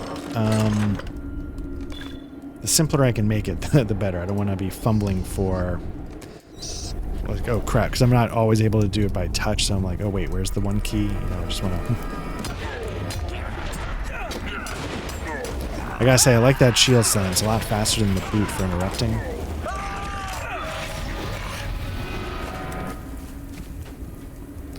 Although, you know, it does take a while to cool down, but still.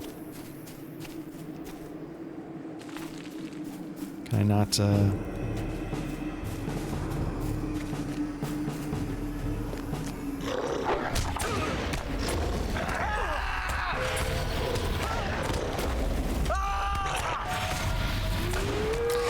I find usually with most fights,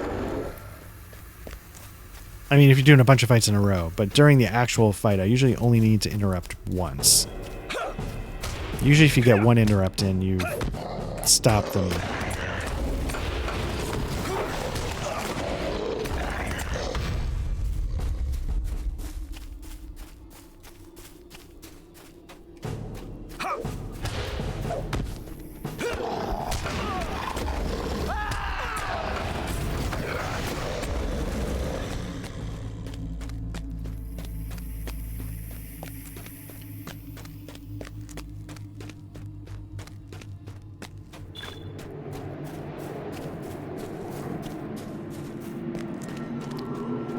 Alright, so I'm looking for one more orc. I don't know where everybody is, but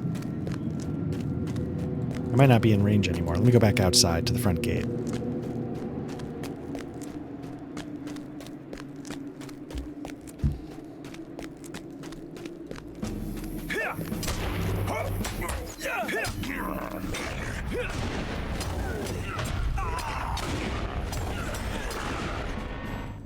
All right.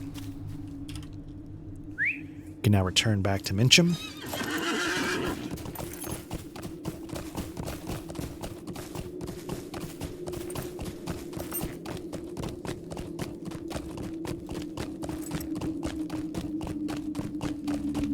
Now, I know Pledge isn't on at the moment.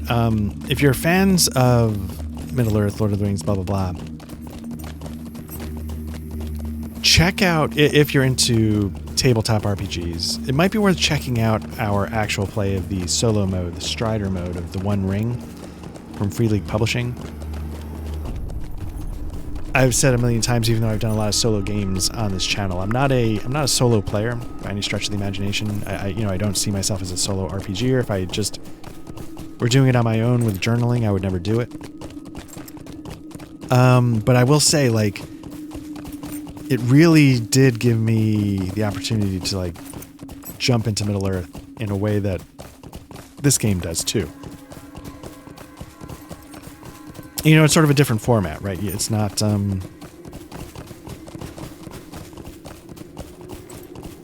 it's not an MMO, and there's a lot more work on the player to bring the story together, but you get to sort of, you know, really create the Middle-earth stories you want to tell. I really enjoyed the story that came about in my playthrough. Yeah. All right. Graze the shadow upon my heart. Anyway, they're all up. No, that's not true. The first two are up on YouTube. The third one's recorded. I'm not sure when it's going to go up.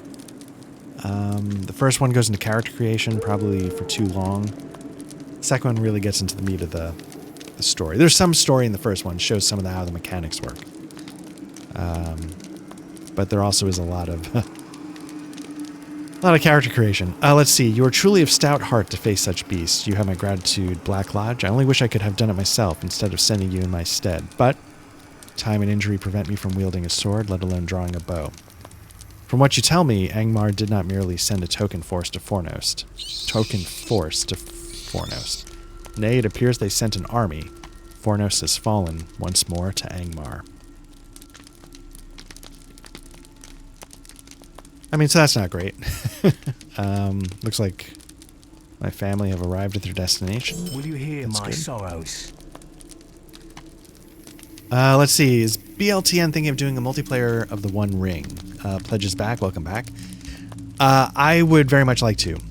I misunderstood or misremembered what I thought Matt and Patrick told me. I thought they told me they didn't really care about the One Ring. And so I did it as a solo experience, and then if you are a war gamer and you know all the podcasts that are out there, you might know Advance After Combat. Advance After Combat is where I met Matt and Patrick in the first place. It was before, I think it was before Matt started History on the Table, I think. And, you know, Advance After Combat, you know, that's what got me back into role-playing as, you know, remotely online as an adult. They call it the Alcoholic Adventures Cabal. You search for that. Got a million actual plays, all, you know, it's all audio. There's no video, which is one of the things we wanted to do here. We wanted to get more into video. And for me, personally, CRPGs. But I started a group play there. We haven't gotten very far. Basically, it was like a session 0 and like half an hour of the intro story. And then, you know, I don't know how frequently those are going to go up. But my intention is, if Matt and Patrick are into it, I would very much love to give it a shot. Yeah. I mean, that's the whole point of Black Lodge Trivia Night. You know, there's a lot of reasons why we started this, but one of the many reasons was that we all have like a million things we want to run. And this is a way to do it. You know, so if Patrick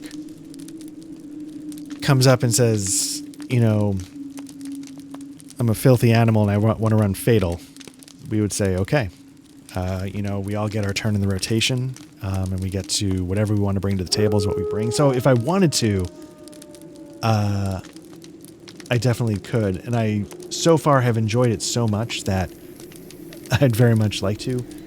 But looking over at the shelves, we all have this problem. There's a million things. So Matt's right now doing Menace Under Otari. I'm doing Vaesen for our sort of one-on-one because Patrick's not always here.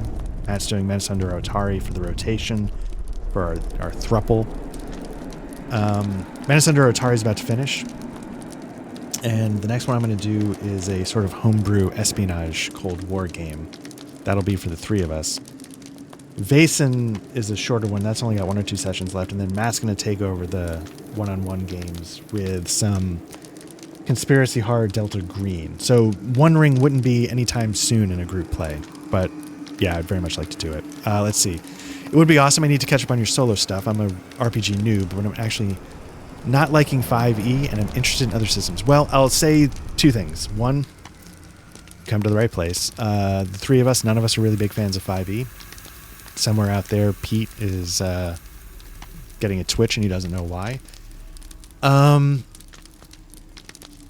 If you like audio only, if you don't mind, like, it's very rarely a serious thing. Go to Alcoholic Adventure Cabal. Tons of systems up. Matt's, I think we referenced it a number of times. The Alien campaign that Matt ran, that's over on the Alcoholics Adventure Cabal. I think that might be one of the... Oh, no. Matt ran a few Call of Cthulhu things over there. Patrick played in a Vaesen. I don't know what else. I've run a few things and played in a number of things. That's where I got back into role-playing games online as a grown-up. I sort of given up on it. And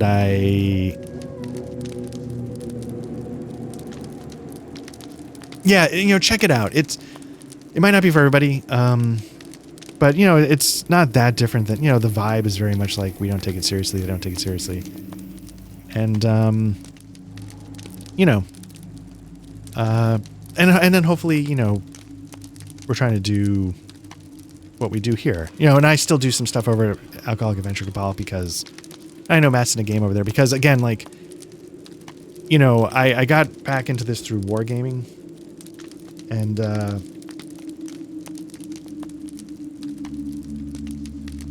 and so, when I saw them playing role-playing games, I'm like, I've always been more of a role player than a war gamer. So, it was sort of, I always appreciated that, they helped me get back into RPGs. Yeah, the queue, the queue is is nuts. Because like we're biting off way more than we can chew. Patrick, I think his next in the rotation is Eat the Reich, and he's pretty consistent. I think we're going back to Estelden. I guess I should have read the mission. Halbrand can be found in Estelden. We're going to talk to him. We're going to report back at the battles at the gates of Fornost to tell them that Fornost has fallen.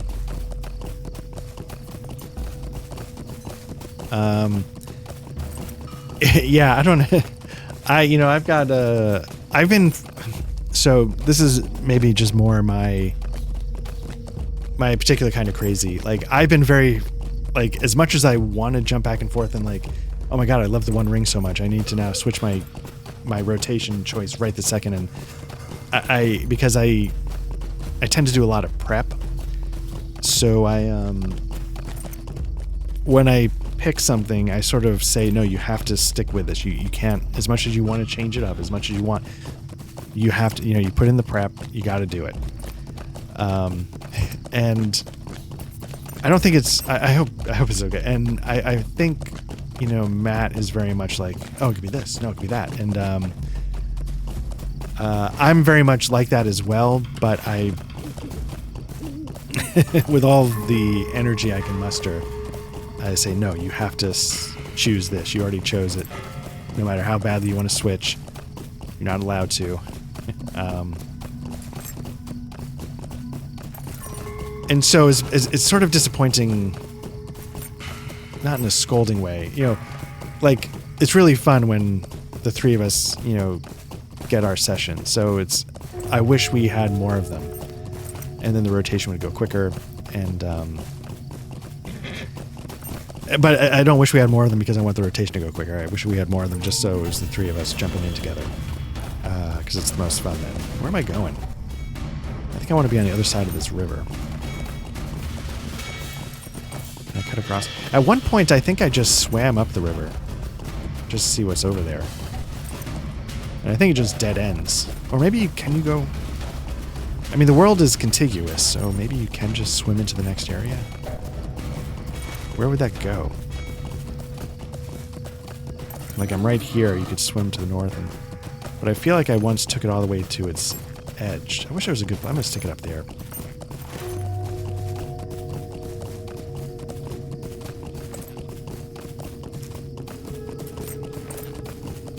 Yeah, so, like, I know Matt ran his Alien campaign over there. It was really fun. I know Matt's run a couple of Call of Cthulhu things over there. I've run a couple of different Savage Worlds campaigns. I ran Columbia Games' Harn. The first thing I ran was sort of the traditional way to run Days Vault, which is to use the Mongoose Games Legend system, or Mithras is what the newest version is. And then after I did that, I switched it to Savage Worlds, and so then... Oh, there's another player. You don't see many players, really. So then, yeah, we ran it in Savage Worlds, and I thought it actually... I think it worked more smoothly. Again, it was sort of like a homebrew adaptation. I find that sort of an interesting thing to tinker with. And I hope to someday run more Days Vault here on Black Cloud Trivia Night. And I would be doing it with Savage Worlds.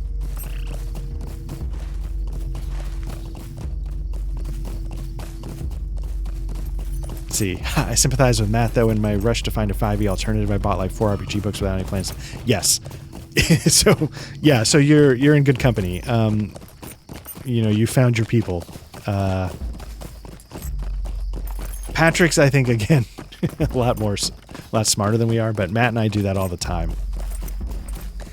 You know, research. If you don't mind me asking, are you willing to share what the systems were you bought? What sort of jumped out at you as a like, eh?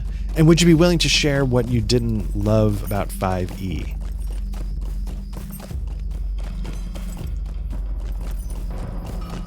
Yeah, very cool. All these sound new and I'm intrigued. I gotta tell you, there's so many good systems out there. So many good systems. Some of them use D20s just like 5e, and they do really interesting things like Dragonbane, which is here on the channel. And we organized a group play of that on our Discord. Yeah, let's go to my PC.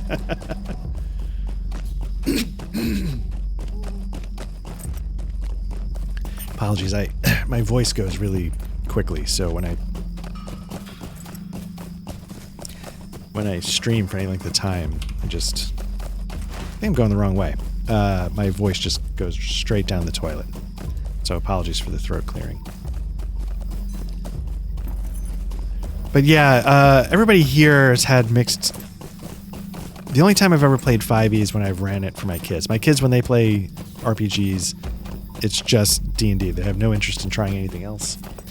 In fact, you know, tomorrow I might, you know, because it's just me and my daughter here, she loves playing D&D and she doesn't really have a group to play with.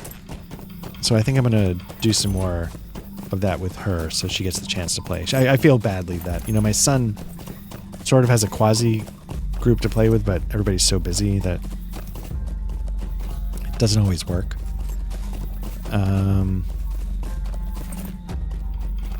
Yeah. My daughter doesn't have a group, and I feel badly because she really, really likes it. So, yeah, tomorrow afternoon I'll run her. We were going through a little bit of the Minds of Phandelver.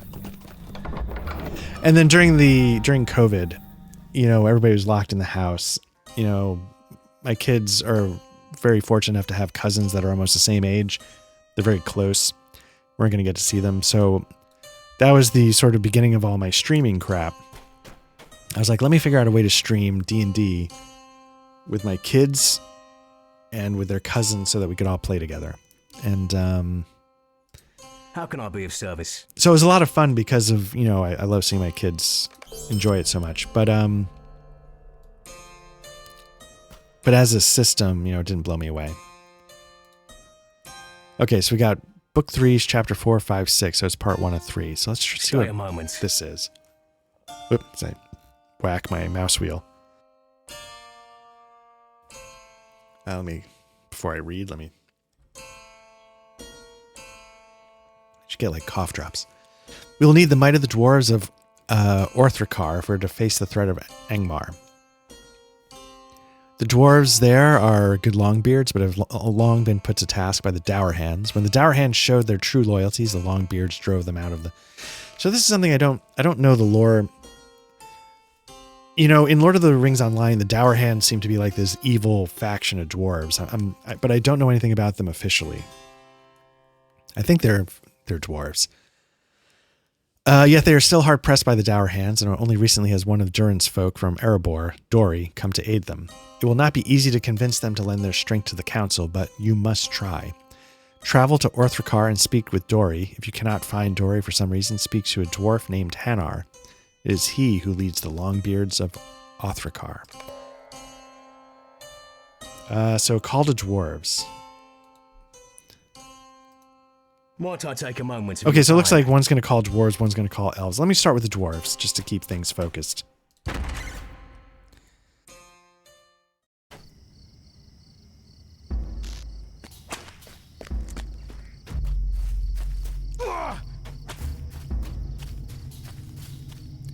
Anyway, I was talking about like Dragonbane's D20 system, blah, blah, blah, blah, blah. Anyway, the point is that,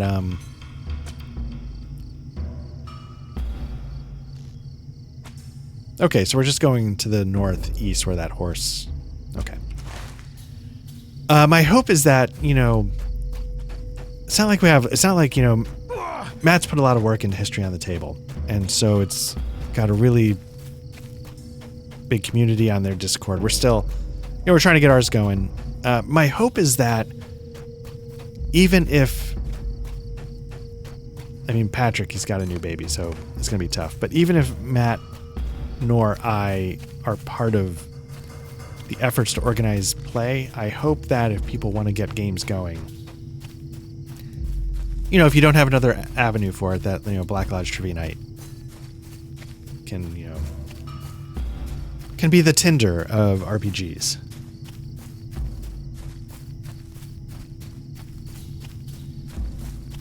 So we'll see how it goes. I think we're setting up the second and hopefully the final session of our Dragonbane one-shot for May 17th, I think. Anybody, but we'll see how it goes.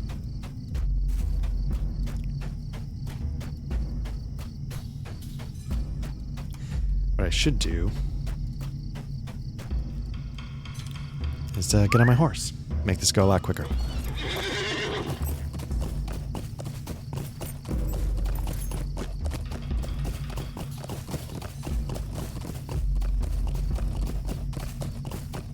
think they're up there in those ruins, maybe? But I think, yeah, do I approach it from the west? Not quite sure. I'm going to follow this road a little bit.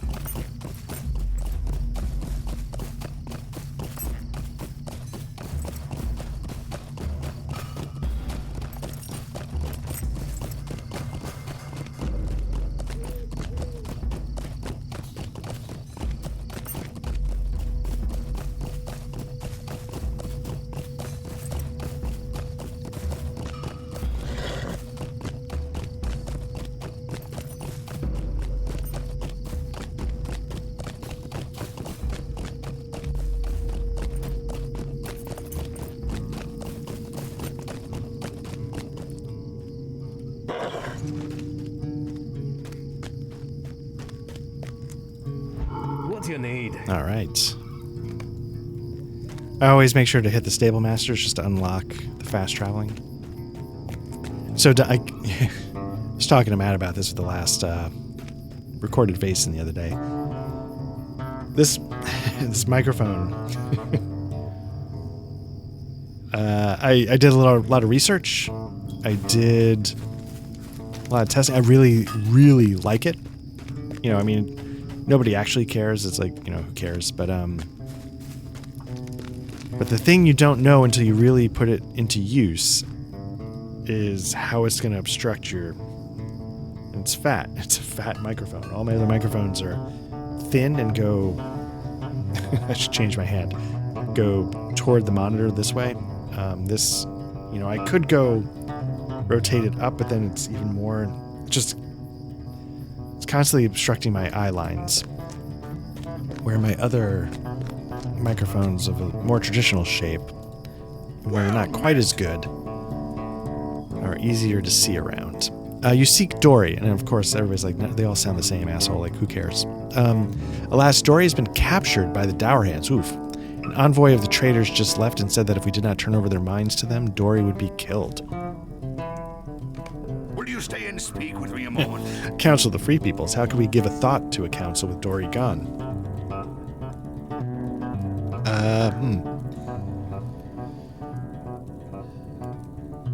Okay, so I'm sort of, it was only with Dory's arrival at the Horde of Okay, so with Dory's arrival, hope, you know, crept back into their hearts, but Dory's been captured, the gems lost, and hope is stolen away. If those men, those rangers, wish to have the help of the dwarves, then Dory must be freed. You must do this if you desire a presence in the council. Okay, so Dory's likely being held in the Dour Hands camp to the west. Free Dory and escort. So this is marked as a fellowship quest. There's a note down here, and this is what they've done to make it so you can solo anything. It's suggested that you complete this quest while in a fellowship. Inspiration will assist you if you choose to undertake the challenge alone or with a smaller group. So basically what it's doing is it scales you up to meet the challenge. So when I first started playing this game at release, there would be these sort of narrative walls you'd run into. This was one, but a very famous one was in Book 7 when you're up in Angmar. And it was very much if you don't get a group to do this quest, you do not proceed. And yeah, it was it was a hassle. And luckily the community is so good in this game that people would just sort of camp out and help people get through it. Which I always appreciate. That's how I did it, you know, just it was so easy to find because they knew that it was tough. And so there was dedicated players wanting to help everyone out. And they were good quests, and it was fun to do them in a group, and I feel like it's sort of a catch-22. Like, I want to be able to do the quests, but at the same time, I'm not doing it the way it was intended. And I think it does lose something not having, like, a fellowship.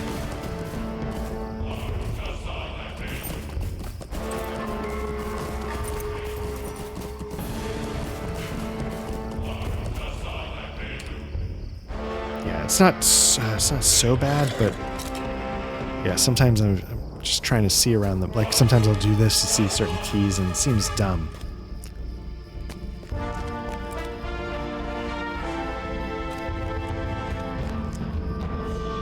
So the dirty little secret is that I do post-production-y kind of stuff for a living. So it makes me very interested and fascinated by it. But I'm also terrible at like audio in particular. So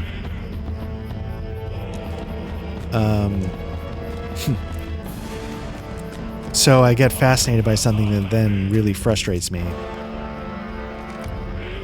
Which is why I can't decide which mic to stick with, which is why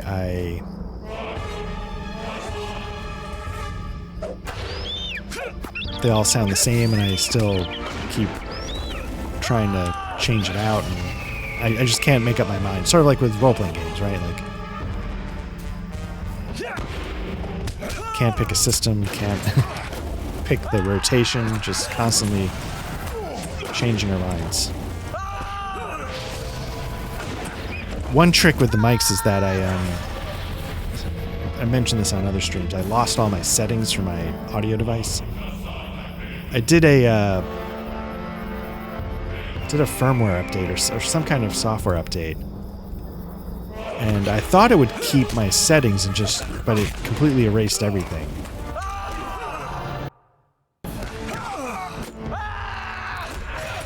And I've never quite gotten everything to sound quite like I thought it did before.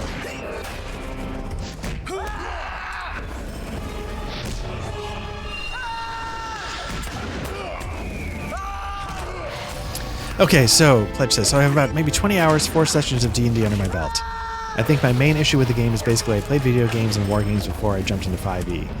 I see a grid map and a ton of granular character stats and get excited, but then I play the game and feel like I would rather play a war game or a video game that I can min-max on. Combat in 5e just felt really slow.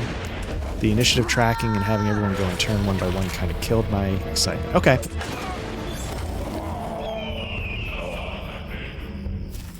So it sounds like it's not that you want your RPG combat to be tactical and crunchy. It sounds like you would get that in better form from like a war game.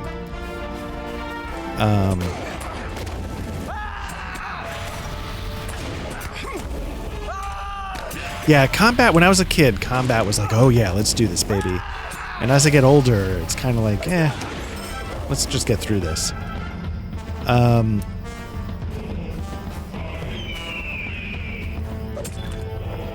There are definitely systems out there where you can't escape combat for the most part, but there are systems out there that either, I don't want to say trivialize, but make it more narrative. Definitely, like if you've heard of the acronym PBTA, Powered by the Apocalypse, which are games that are very narrative driven. A lot of weight falls on the players.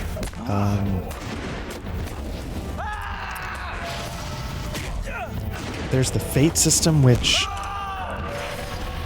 combat's not too crunchy, but it's more about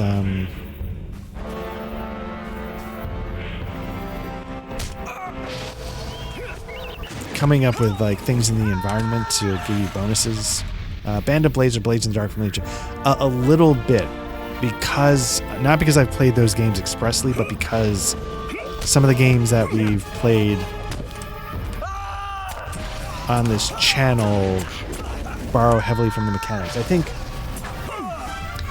now my memory's going to be terrible, I think one game that sort of borrows some Blades is, we did a Cyberpunk game, it's CBR PNK,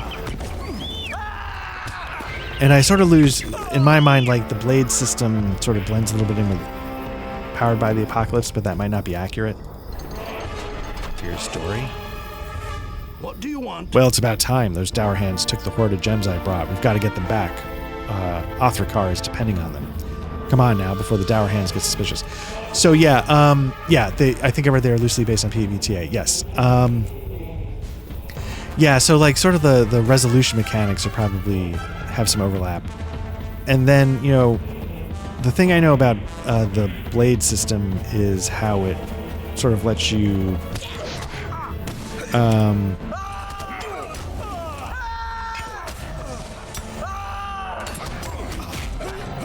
the way it lets you sort of rewrite the past a bit, so you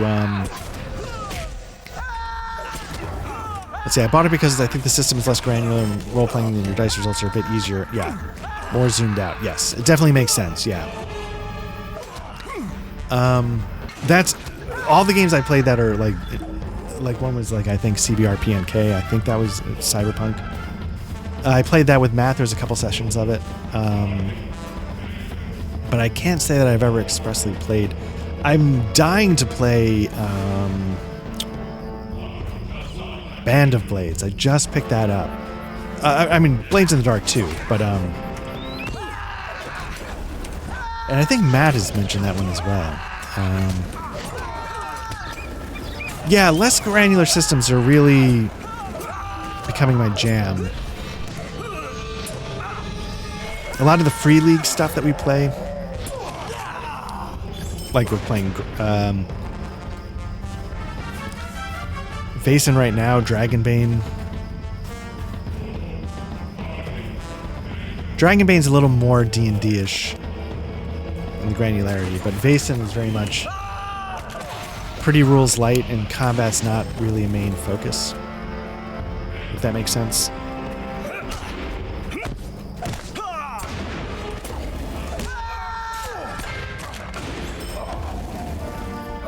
What I've found as I've gotten older,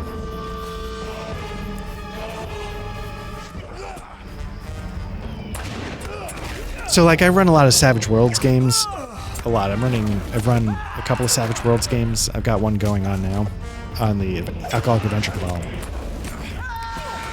And Savage Worlds is like, like fast, furious fun. And, what I love about Savage Worlds is that it's got some crunchy combat if you want it, but it makes sense, blah, blah, blah. But the reality is that we barely have combat. It just never comes up in our stories. And I think that's the trick with D&D, is if you're buying a lot of games, if you buy the adventures, they're building combat into it. Like the One Ring specifically, it says like, hey, only have combat once every session or two. Like you don't want it to be like it's not a dungeon crawly system. You gotta pay attention to that. Investigative games, often de-emphasize combat, like Vaesen. I'm curious how, like, Blade Runner, because that's more of an investigative game. Let's see, Band of Blades I'm really excited to try out. This was a game that opened my eyes to how different RPGs can. Yes, absolutely. The resist system and the flashbacks. Yep, the flashback system is what I was thinking of. Seem to put a lot of Owens back on the yes. Makes it really easy to run. Not really easy, but it really, the players are really there to help you out. It's not just I got to come up with everything. And I love the whole campaign aspect of it being very structured and maybe roguelike. Yes, definitely. Also stick that grimdark fantasy theme in my veins. Yeah, I know some people. I'm a big sloppy fan of grimdark fantasy. It's just, even if it's, I just sort of like, I also prefer kind of lowish magic. So lowest magic, a little grit to the setting. I'm all over it.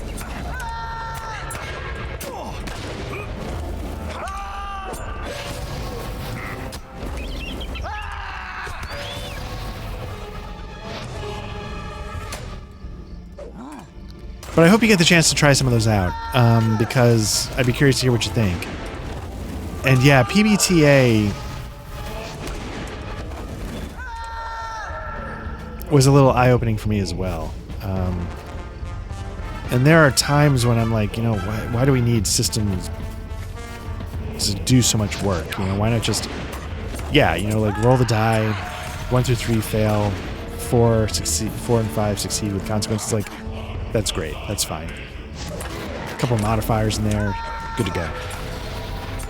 Or variants on that, like, PBTA might be like 1 through 7. 1 through 6 is fail, 7 through, the numbers change up a little bit, but it's the same basic idea.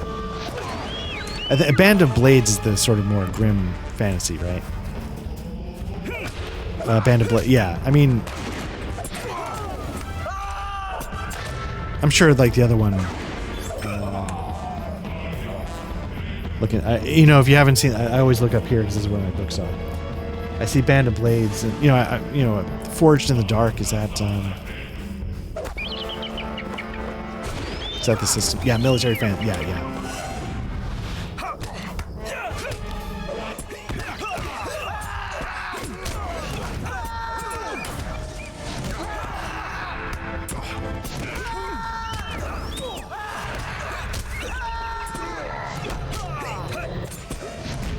Yeah, some of those old school games. Am I not targeting any? Okay. Some of the old school revival games are relatively simple. Like I think there might. It depends on my schedule. It's going to be on me. I might be the one who screws it up. There might be some Into the Odd coming up. And I think Into the Odd is like a sort of D20 super light. I'm selling it to my Wargamer friends as Band of Brothers, but with sword. Yeah. No, I could. I mean, hey, you gotta do what you gotta do. But yeah, no, I can. I could kind of see that. You could make it that, right? If nothing else, you could make it that.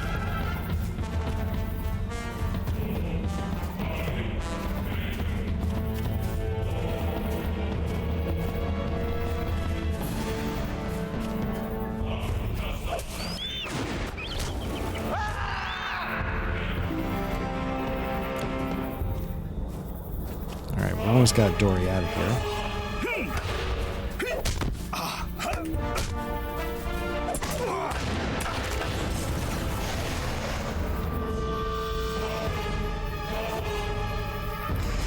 Yeah, that's the trick. Like, there are also RPGs that, you know, can almost double as like tactical war games. But again, you might be better served playing a war game in that case. I don't know if that's part of the thing you need to sell it.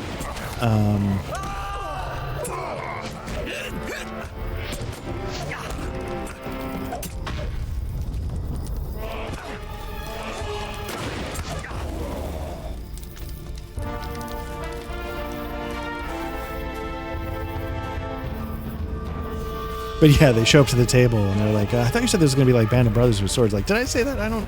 Then you just gaslight them. You just gaslight them straight to hell.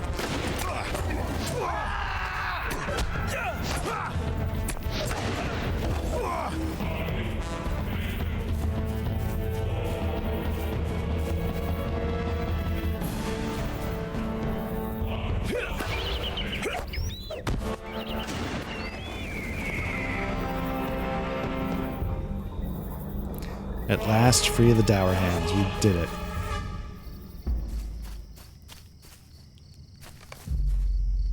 Okay, I can make it to Orthrakar from here. Talk to Hanar. All right. Yeah, again, I gotta... In order to get my horse going, I gotta cock my head a little bit.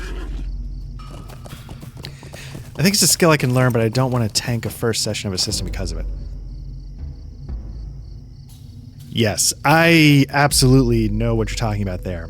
When I first got back into role-playing games as an adult, like, I never stopped being interested or fascinated with them. I had a collection, I would read them, I'd thumb through them, but I just assumed, like, I didn't have a group to play with in person, and so that was going to kind of be it. I was like, okay.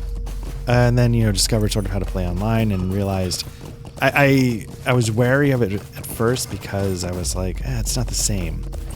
But it's way better than nothing, and now I found out there's a lot of good aspects to it. I really like some of the computer assistance I get. But anyway, to your point, I was sort of terrified of running my first game, and the game I was coming back to was Days Volt. And Days Volt is a setting that I loved, but the system could be kind of crunchy, and I was terrified that I would blow it. And what I found out, at least, is because, you know, the guys I played with were all, like, much more experienced gamers who've been playing recently. They were really very generous and very, you know, accommodating. And it went very well. But if you're trying to convert people into the hobby, so to speak, I could see the added pressure. And I feel like... do I think PBTA is a hard system to run with new to RPG players? It seems that the type of system needs a lot of improv, and I feel that might be... Right, so that's what I was just about to say. If you're trying to convert them to the hobby, they might not realize what's expected of them. And so I've heard some people describe PBTA as a... But if they're sort of game for it, you know, with some prompting, like, hey, you know, tell me how this works. Tell me how you did that. If they're willing to, like, go for it, then I feel like you'd be fine. they just might not be expecting it, and it might be like, oh, I don't know, what? And I'm trying to think what would be a good take the pressure off the player kind of opening. I think in that case, what you want is something. Well, let me ask you this. I don't know. Does it's been a while since I've read Blades in the Dark. Do they have sort of like starting adventures in the book that maybe offer a few more prompts, or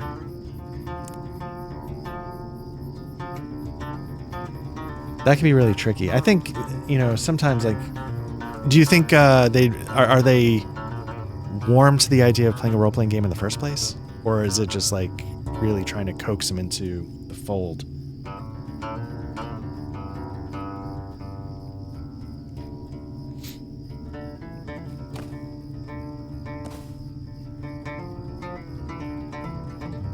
Trying to think of what would be a really simple RPG. Well, I mean, then, Mork Borg, Into the Odd. I think they're really straightforward. They do. Band of Blades drops you in a mission right after an easy character creation. Yeah, I mean, I feel like, I don't know. In my mind, I'm just a fan of going for it. And hopefully they're willing to, if they're really looking forward to trying stuff, they'll roll with it. What do you need? Let's see. And they'll, eventually they'll sort of find their feet and probably have a blast. Especially for me personally, if I dig the setting and the story, I'll go along with whatever. So if you feel like you've got the right hook with Band of Brothers with Swords, that might be enough to get them excited and carry the day. Let's see, before he retired, I told Dory of your message about the council. He recommended that we should go, and I agree with him. The dwarves shall lend their might to the council and free all of North Downs from the clutches of the enemy. All right, so we're ready to go tell them about the dwarves, and then we can return and get started with the elves. Do you feel like, do you feel like you are comfortable coming up with stories, or do you feel like, while you get your sea legs as well, it would be good to have some pre-written?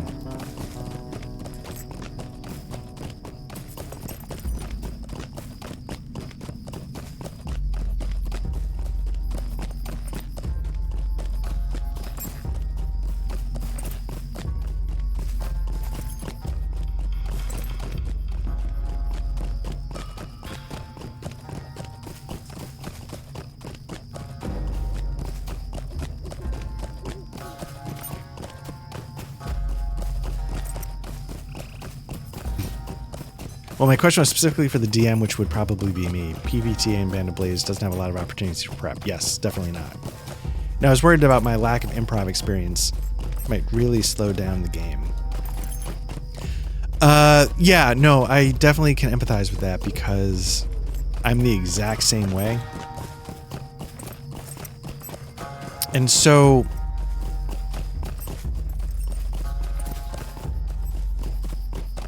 yeah. So what I tend to do is, and this won't be useful in any way, but what I tend to do is, like, when I'm about to run something, I try and have a strong opening. It's usually, in my experience, it's relatively scripted. I need to know sort of what the starting point is. And I'm a fan, even though some people might call it railroading, I'm a fan of like a very clear objective. As opposed to, say, like a hex crawl game where it's just like, I don't know, where do you want to go? I'm a fan of like, okay, this is the mission, so to speak. And it sounds like Band of Blades would give you that kind of structure. And so if you know where you have to go, you can use that as sort of like your North Star. It's not that you don't have to improv at all, you do, but you always know, for me at least, it's knowing the general where do I have to go that can really help. What can I do for you? And so what I'm a big fan of,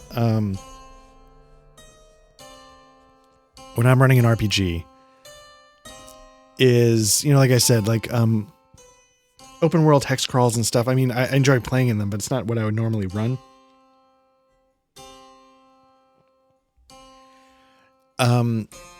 I sort of, you know, because I was off of tabletop RPGs for a while, I put it in terms of computer games. There's a computer game that came out like around 2000 called Deus Ex. It's an RPG. Would you do something for me? Let's see, we're going to call to the elves. To the south of Estelden, there stands a small refuge of elves. Many long years have the elves dwelt there. However, in recent days, most of the elves left the glade. What's worse, I've heard that those few remained were slain by stone trolls from the north. It's an irony that Gildor Inglorian, an elf lord of Rivendell, was coming to give word of the enemy's movements, but arrived too late to save those who remained. He should be called to the council, but I fear that he will be too consumed by the desire to protect both the glade and his people from their rage. It will be your task to go to Lyn Galaith and convince Gildor to come to the council. Okay. Yeah, so what I was going to say was Deus Ex was a computer game. It was sort of an RPG released in the 2000s. And the way that game is structured is it's sort of like a level. Like the opening level is a classic. You have to infiltrate the Statue of Liberty because, you know, UNESCO, the UN conspiracy theory, blah, blah, blah, has taken over and you got to stop them. Or something else. You're on UNESCO and you got to, I don't know what the story was. And the genius of that game is that it's not like a total open world sandbox, but it's sort of like a level-based sandbox. So you know what the objective is. The objective is to get inside the Statue of Liberty and flip the switch or whatever, right? But you can stealth your way in, you can go full combat, you can pick locks, you can, you know, they give you about 5 different ways to accomplish the task, but it is a singular task that you have to accomplish. And so I feel like as long as, like what I was just saying, like if you have what that task is in mind at all times, it will, your players will have the illusion that they can do anything they want. But and they can, right? Because, you know, you don't care how they get there. That's, you know, that's on them. You just need them to get there to check the box so that the next thing can happen. And, yeah, and I feel like that's, you know, that's what I'm able to be comfortable with. I want to go the other way, south. Yeah, so let's see. Good stuff. Yeah, I think Band of Blades has a very clear mission goal. Being a military theme, I think that helps people be focused. Yes, absolutely. And I think if you're sort of pitching it as Band of Brothers, I would guess that your players would be ready to buy into that structure pretty hard. Yeah, you're there to get shit done. Yes, yes. So yeah, so the way I could see Band of Blades going is, and I've never played it, so if you will permit my ass to take over the mic. Yeah, you come up with the mission objective, and then yeah, I could see it being very much like a squad of infantry but with swords. You know, like, what's your approach? How do you want to do it? You know. Now I know the game sort of a lot is. I know the planning is not meant to be done up front. I think. Okay, all right. You are convincing me to push this. I'm going to try to sail it south. I think that's great. I think that's awesome. Yeah, I think you're gonna have a blast, and I think, you know, assuming you don't pride yourself on hanging out with assholes, I feel like they would, you know, hopefully they're like, yeah, no, I get it. We're all sort of jumping in, giving this a shot, and yeah. Yeah, you should do that. It's like, yes, this has the BLTN stamp of approval, and they're like, no, I don't care for that sandwich. You know, I don't understand why I care what a sandwich thinks of a game. Let's see. Why would somebody put nougat on a BLT? What kind of animals are you hanging out with on the internet? Like a foot thing I can understand, but putting Nutella on a BLT is just goddamn savage. Where am I going?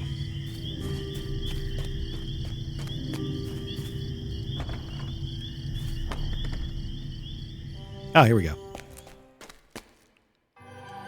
I hope you do. Yeah. I hope you pull it off. I hope you get it going. I think having a low barrier to entry with the character creation helps. You can just get right into it. That was what always killed me with some earlier RPGs. It's just like, even like D&D, it's like, okay, let's give this a shot. And to start play, we're going to spend an hour and 45 minutes. You're like, oh, okay, stop. Okay, stop right there. No, it's just an hour and 45 minutes of, oh my God, are we playing yet? No, character creation is a game. Fuck you, you savage. How dare you? You know, so I feel like having a game sort of really get you into it would be good. The Council of Essedin. I wish I could simply commit to such an endeavor, but it's not so simple. Many of my people are nearly overcome with grief and anger at what happened here. And the threats against Lyn Galaith are not yet dealt with. Our scouts tell me that the orcs in Nan Wathrin are planning to move against us soon. The scouts say these orcs are being led by a great Uruk of Angmar named, oh my God. Insert Middle-earth name here, who camps in the deepest parts of Nan Wathrin. Perhaps if the Uruk were slain, we'd be protected enough to make the run. Okay, cool. Using the Elfstone allows you to access the inspiration buff while solo. Okay, so this is meant to be a fellowship quest again.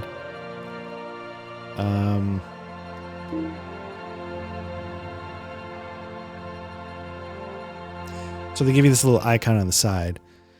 An Elfstone that catches and refracts light. So again, this is one of their ways that they make it so you can just do whatever, even though you're solo.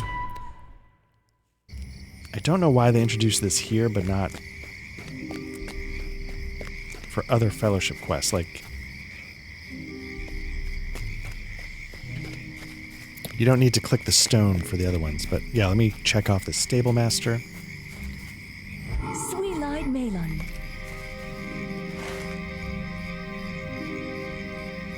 Where are we going? Okay, we're going sort of south-southwest. You see just down here. Okay. Which means we got to get across the water. I don't know if we can...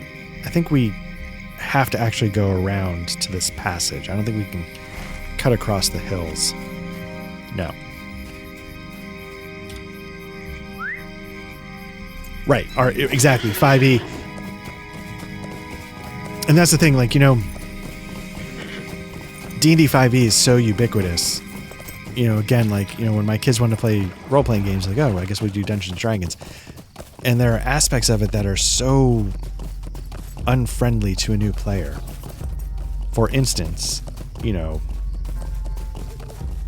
the character creation is no joke. It's easy to get wrong. There's a lot of things to track. It's one of the best things about the existence of D&D Beyond is that it makes it a little more idiot-proof, but I think the necessity of that in and of itself sort of speaks volumes, if that makes sense. So you have systems like, you know, Free League systems like the Mutineer Zero systems, which are much simpler.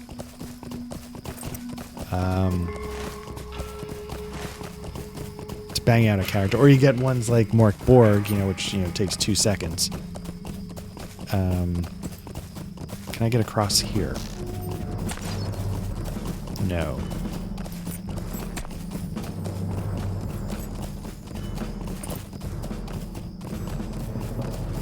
So I think that's a tough thing, yeah, because like D&D is just, you know, it's become synonymous with role-playing the way like Google has become synonymous with like an internet search. But it's got some weight to it that I think is potentially daunting to a new player.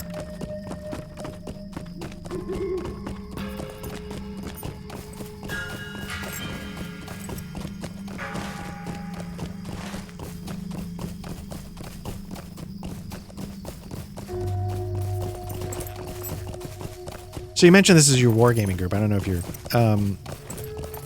wargaming is the thing I wish I did much more of.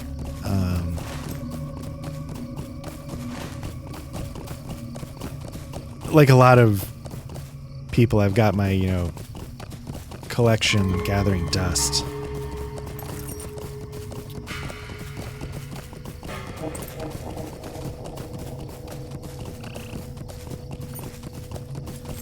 For some reason, that's always the hard one to make the time for. I don't think I'm doing a good job. Do I have to go all the way around? Yeah, I might have to go all the way around.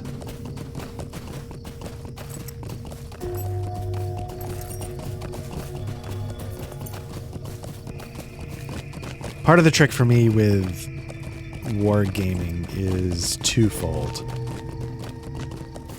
I used to have a guy in town that that was a wargamer. He moved away, which was, sad. But the other part is, while I enjoy role-playing games online, I don't love online war games. I like the tactile nature of gaming for a number of reasons. One, I just find it more satisfying. Two, I'm really bad at sort of quote unquote seeing the big picture if I have to scroll the screen around to see parts of the map in Vassal. Really bad about that.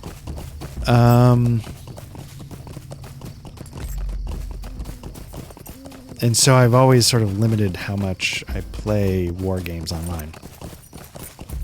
I used to have a regular monthly game of Panzer Grenadier, but that's sort of fallen by the wayside the last few months. I should reach out and see if we can get that going again. A lot of stuff been going on here at home for the last few months. I think we stopped playing at the beginning of 2024.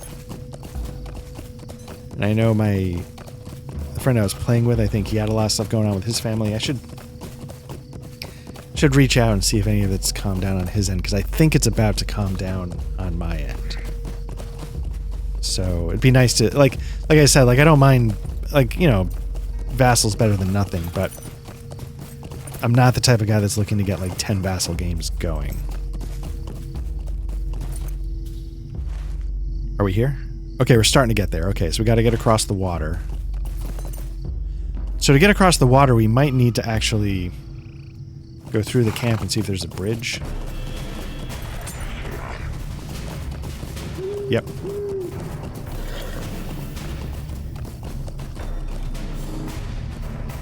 Nope, I didn't have to go through the camp. Okay, I was completely wrong.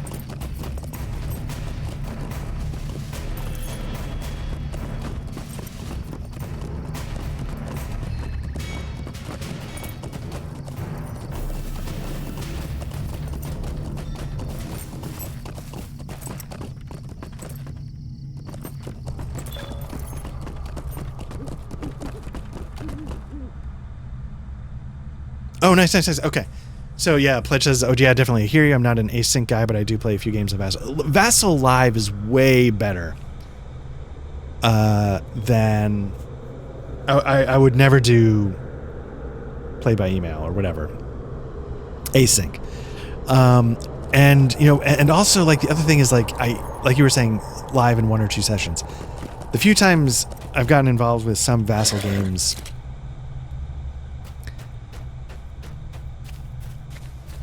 they went big, you know what I mean? And I was like, again, all of a sudden, I think you're telling me this is going to go on for the next 4 years if we play once a week. And I'm like, I can't play once a week. And I can't keep track of everything going on. One was Fatal Alliance 3. I really enjoyed what we played, but I was just like, I wanted to do, I could handle a scenario, and everybody else wanted the full Monty. And I was like, A, I can't handle this, and B, like, there's no way we're going to actually get through this, right? Like, just life is going to take over, and, like, why are we... But who knows? What do I know, right? I think Matt and I are playing Last 100 Yards. Yes, oh, that's awesome. I know Matt's a big fan of that game. He sort of talked me, not directly, but into getting in on that system. I'm not an ASL guy, so...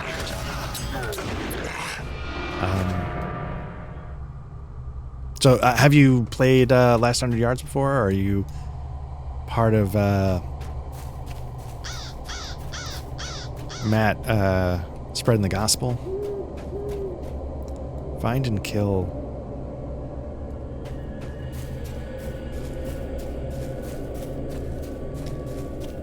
So the tactical system I had, I mean, I don't know if you'd consider Panzer Grenadier tactical. I guess it sort of is, but I played a bunch of that.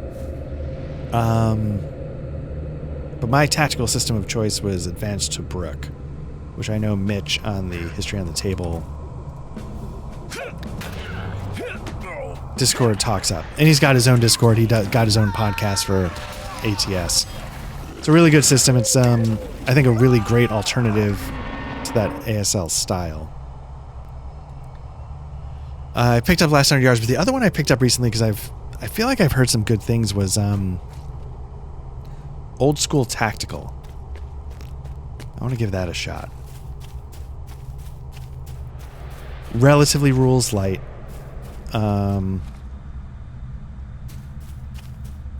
Beautiful components, nice maps, big hexes, so you're not trying to get half-inch counters 10 deep in a hex that's barely big enough to hold them.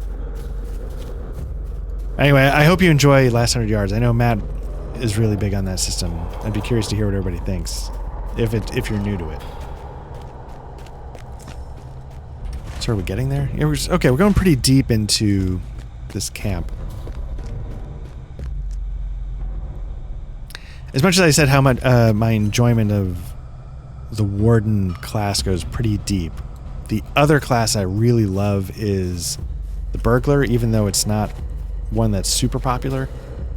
Because what you can do is you can stealth past this entire camp and then just go kill the one guy you gotta kill. Saves a lot of time.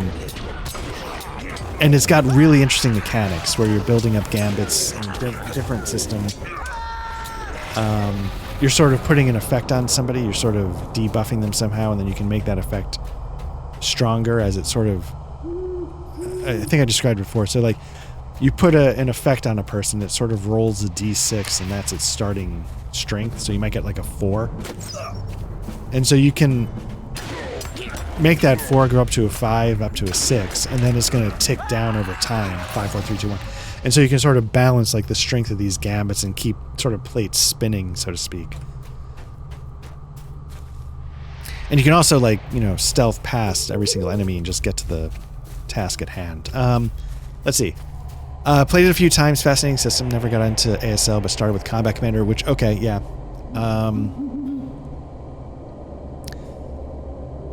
Which I still very much try and play when I can. Never got into Panzer Grenadier either. Most people don't get into Panzer Grenadier. There's actually a lot of war games I haven't touched, despite my shelves filled with champion. Yep, logos. Got that too. Are you a fan of War of the Ring?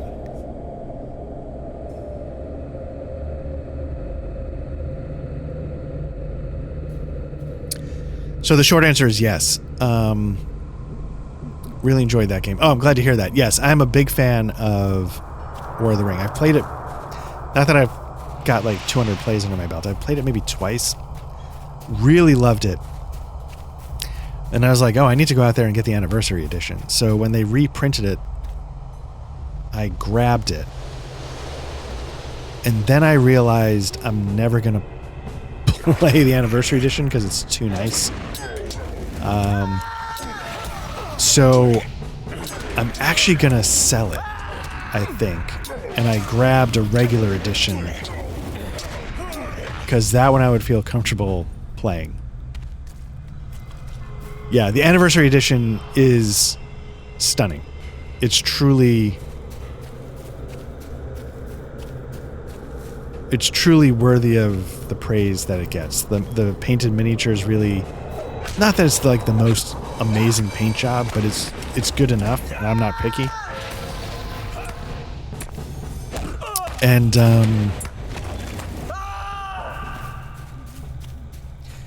but like I said, like it's literally been collecting dust in the year since I bought it. And I can't mention a few times my son's about to go to college. I can't afford to just like have an empty collection anymore. So I'm very much personally content with having the regular edition to play. And so I think I have the anniversary edition of the game and one expansion. So I gotta test the waters on how to sell that.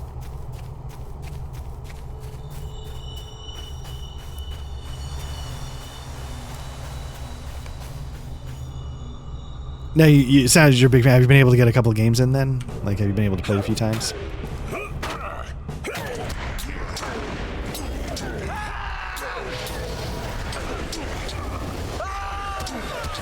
I think that's smart, yeah. Yeah, for once in my life, I might have to start doing the smart thing. Depending on where my son goes, we might get wrecked.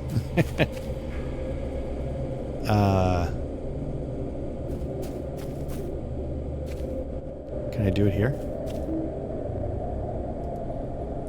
With college, so I cannot sit here and I gotta like cut way back on anything that I'm not gonna play. You know, it's time to stop having stuff collect dust if I can, because if I sell everything I don't play, that might buy books, like something dumb. And the other thing about having like a huge collection, not that I have a huge collection, the thing about having a collection that's bigger than my ability to play them is it's sort of like analysis paralysis. Like I never choose anything to play. Let's see. I have maybe 4 or 5 plays and each one has been amazing. Yeah, I could see that. Yeah. Long game, but my friend is also into the setting, so it's just us laughing through. Absolutely. And, honestly, like 4 hours is not short, but for what War of the Ring gives you, feels like a good use of 4 hours in my mind. Am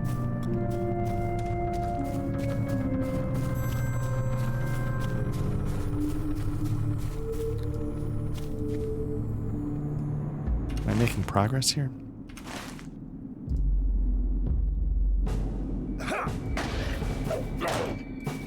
Yeah, the only trick to my first playthrough of War of the Ring. So what I was saying is like, what I'm sort of watching is my HP versus their HP. Right now, it's a pretty big deficit. I'm at 500, they're at 1100. As soon as my goal is to try and sort of break even, and then once I break even, I know I'm really good to go. I don't worry about the fight anymore. Until I break even, I sort of pay attention. Yeah, it's so good, and the story arc of each game is so much. Yes, absolutely, so memorable. Yeah.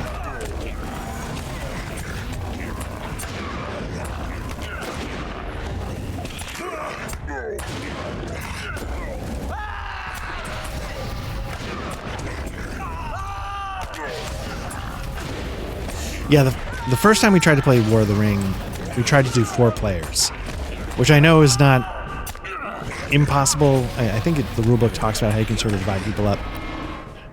And that's what inspired me partly to get the anniversary edition, is that it was tough to tell how to, like, wait, which dwarf forces do I control and which ones do you control because they're all the same color? Stuff like that. Where the anniversary edition, it's a little more distinguished. But then I, didn't have a group to play with, so it didn't matter. And it's not a game you can solo. I actually genuinely enjoy the process of soloing a war game, you know, sort of moving at your own pace, you know, poking around. The rulebook is needed, you know. I don't know if I'm going the right way.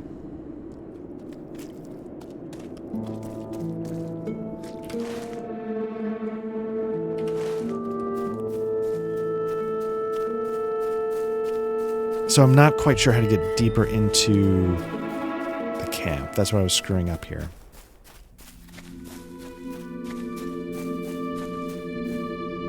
This way?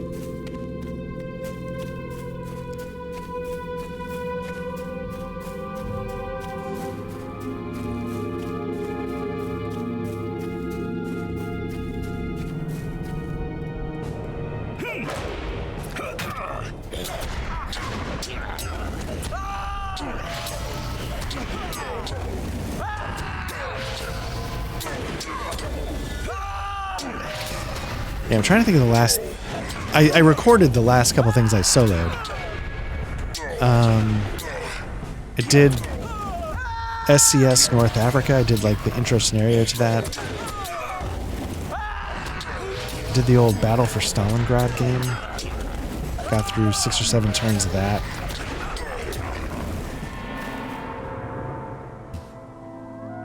Yep, definitely some issues with that. I bought some colored rubber bases for my basic copy, which helps with that. But that Jolly Rancher Cherry Red for all the bad guys minis doesn't help the identity. Exactly. Yeah, so you know what I'm talking about, right? When there's 3 factions, Ape Sculpts. The Sculpts are distinguishable, but only if you like pick them up, at least for me, and like really look at them. Like they're not different enough at a glance to tell what's what. Where do you post yourself? There's not a ton, I'll be honest with you, but yeah, there's a little bit.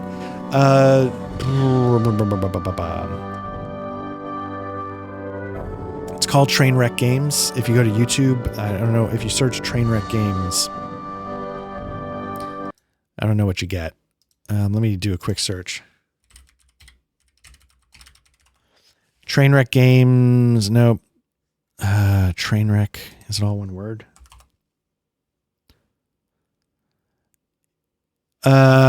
Yeah, at Trainwreck Games 2934. Let me hold on a second. Let me see if I can I put something in the chat? There you go. Again, there's not much there. If you want to see me play Elden Ring, that's basically I was really short on time. And so I did an Elden Ring playthrough. That's a lot of it, but there's definitely a little SCS. There's a Panzer. I never complete almost anything. There's some SCS, a Panzer Grenadier, and some Battle for Stalingrad. Am I going the right way now?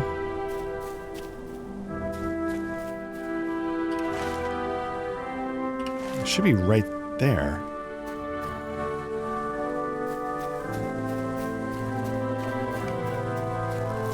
This looks to be a good place to draw upon the Elfstone power. So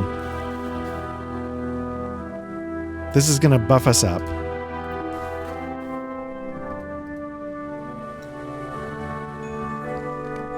The one I played the most of is Battle for Stalingrad. I really liked it. I got about, I think, 6 or 7 turns in. Panzer Grenadier would have been the easiest one to get through because it's the one I was most familiar with.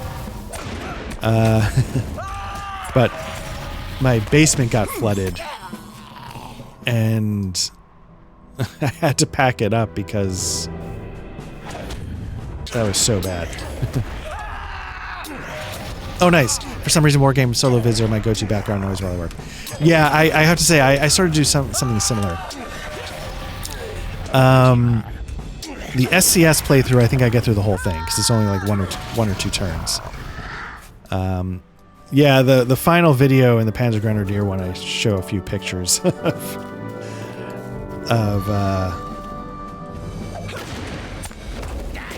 became sort of like a running joke with some of the people in the Advanced After Combat. Like, you know, I put really hard to find games on the bottom shelf because I'd never experienced a flood before. My house didn't normally flood. It was so bad. I lost so much. I lost, like I had RPG books that I had since I was like a kid. They were all gone.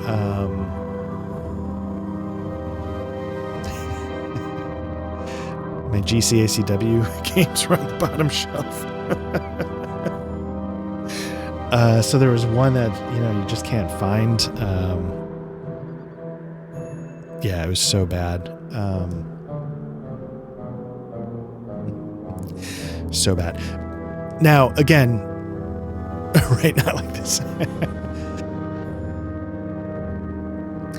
The people, in the AAC, some of the guys over there, I was sort of trying to joke about it, but it was, in the moment, I gotta say, it was, the board game stuff, it was rough, but I mean, we lost so many other things that were just brutal.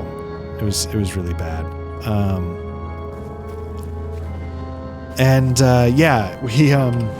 Some of the guys in AAC were like, oh man, and they got together and they donated some of the games that I had lost. I was so floored by their kindness. I was genuinely really moved. So South Pacific in a Box, I can tell you how that worked out. I bought that from somebody secondhand. They were either not going to play it or they were done. I don't know what the deal was. And they, for some reason, custom made that box. So I sort of got it from that. I had no hand in making that.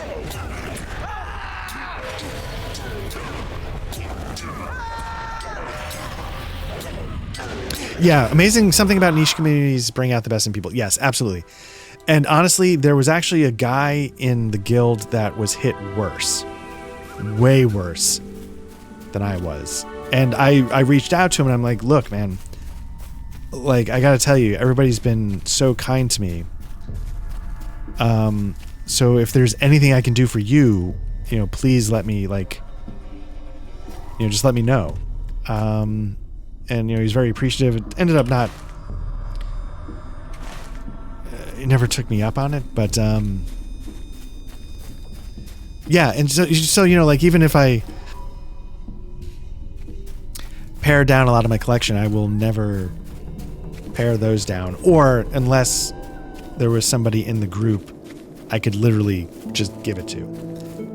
It was no joke stuff, too. Like DAC 2 from OCS, like that's not like a $35 game. Guderian's Blitzkrieg 2. So I don't know where. This is not a place to draw. Yeah. This looks okay. So you're telling me.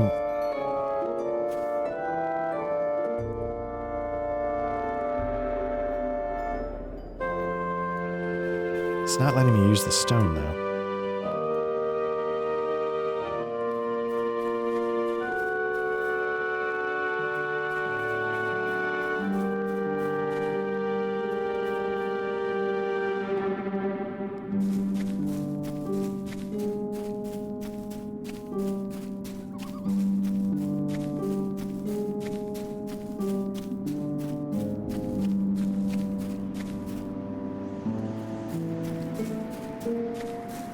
I'm not sure I'm going the right way here. Say, I'm a California boy about to move to the Midwest. I've never lived in a house with a basement, and flood scared the heck of me. Yes, so we have always been lucky. We had some... I'm in the Northeast. I'm in New Jersey. The storm I'm referring to is Ida. There have been some big storms here in the Northeast. Our house had never been affected. Our basement had always stayed completely bone dry. We were always grateful for that. We were on vacation when Ida hit. We were out of town. And, I was like, oh, okay, yeah, storm's coming. And then I started sort of getting notifications from like our town Facebook pages. wonder if I have to keep going up the hill. Maybe that's the trick. And the Facebook pages are posting videos from the towns we live in.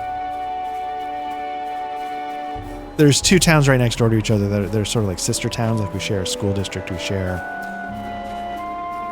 might share a fire department. I don't know. Maybe they're working toward that. And so people in the neighboring town were starting to post videos, and I'm like, oh, this is really bad. Like these streets are like a foot underwater. And so I started to get really nervous because again, we never had problems, but we also had a house where our back door was at grade level. Like there was no steps, separating it from the ground, and it was a shitty back door. It was not like a work of art. It was a piece of shit back door. And it was so clearly something that was going to be a failure point if there was going to be one. So, man, I'm totally lost here. So I had a weird way of checking, like, if everything was okay. So, like, I could sort of ping my RPG, my Foundry server, remotely. And so what I would do is I would sort of check on my Foundry server, and it was still up and running. I'm like, okay, so for whatever reason, at least the computer that's running on is still functioning. So I don't know what's going on there, but, and then all of a sudden it stopped. And then my wife texted our neighbor, and they were so kind.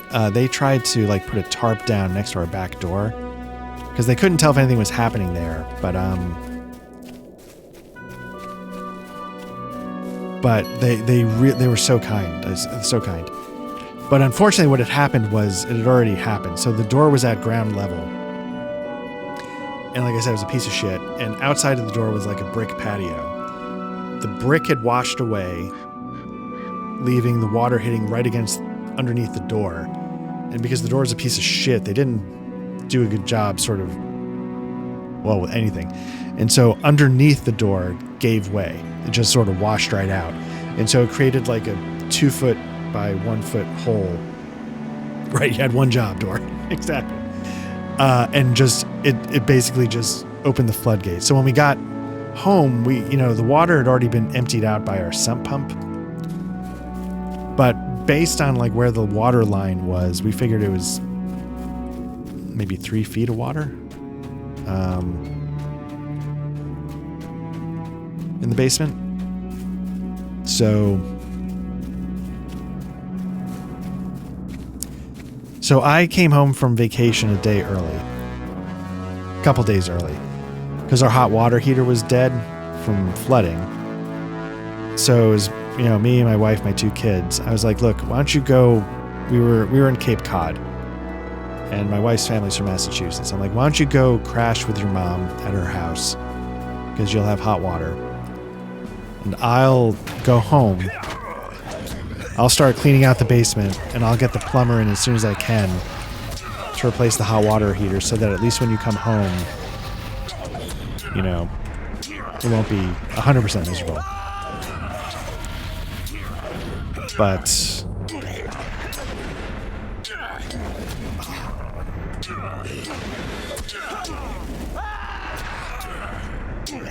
yeah, basically that's seeing Isgard out. Exactly. Yeah. And I will say, like, we needed to get rid of a lot of things in the basement. It's just that's not how you want to do it. Our basement was a mess, and it was on us that we were holding on to so much garbage. But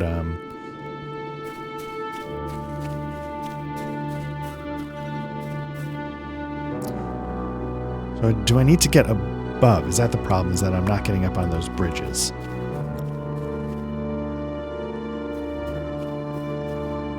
So given that, how do I get up on those bridges? Or is that where I came from?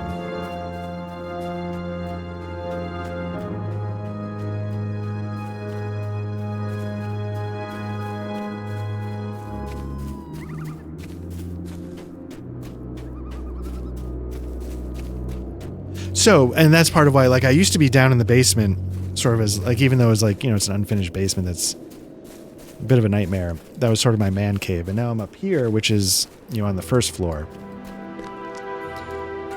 Which in some ways is a lot nicer, but it makes it a lot harder to do stuff like this without interruption. The gaming stuff and everything. It's made it harder to solo games because it's not sort of right there in front of me all the time, if that makes sense.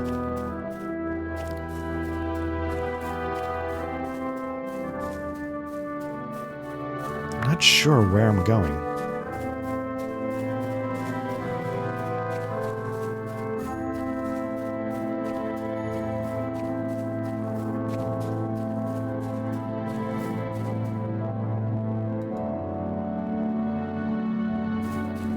Well, if you're moving to the Midwest, you're going to be in Matt's neighborhood. I say as somebody who's never spent any time there and sort of considers Nebraska a close neighbor to Tennessee, so...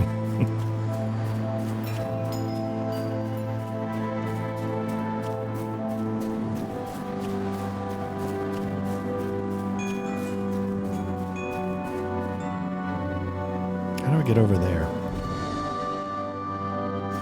So I'm curious if, like, stupid foliage.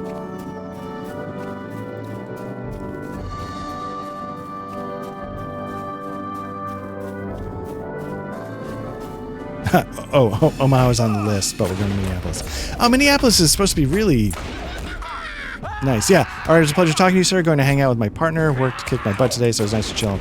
Nice. Take it easy. It was great having you jump in. Thank you so much, and it was great to chat with you. Take care.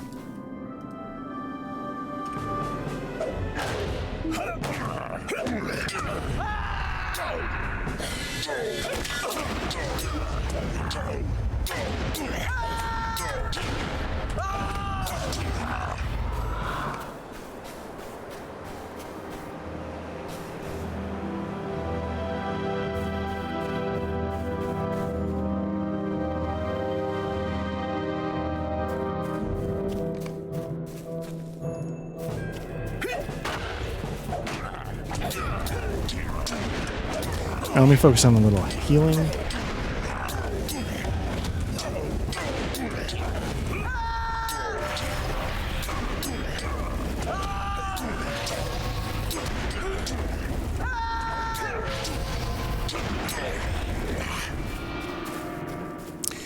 Not sure why I'm struggling so much to find, like, I mean, it's a couple things. One, it's 1:40 in the morning where I'm recording this. Two, I was already coming in here basically on 4 hours of sleep, so I'm exhausted. And three, it was nice chatting, but I wasn't quite paying attention, but there's got to be something I'm missing here.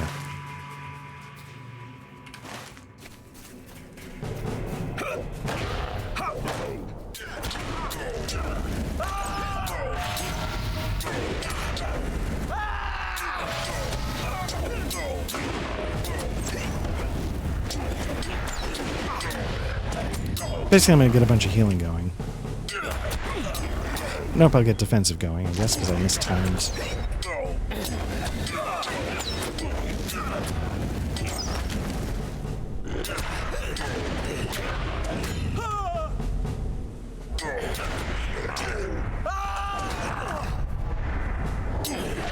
My timing's getting really off here. I'm not sure if I'm getting slowed down from a debuff or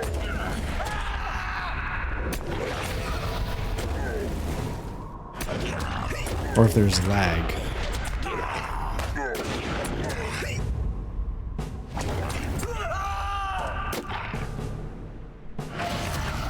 A lot of delay with my inputs.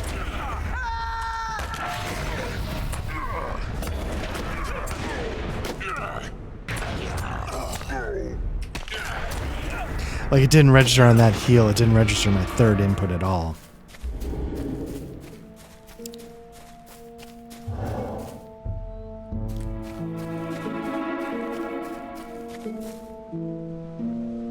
Like, if I drop down here, well, that might be too far.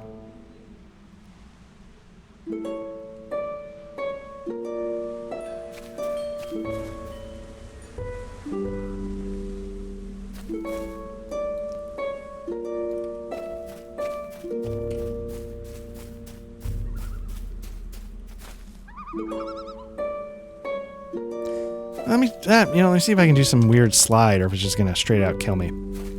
Nope.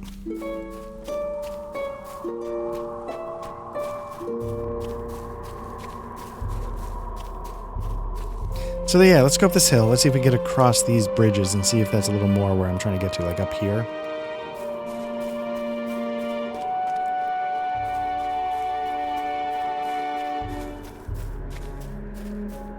It's interesting, you know, they don't let you use the stone to buff up, but I feel like a lot of this is pretty tough if you're not careful. Like swarms of signatures, elites, before they even let you think about buffing up.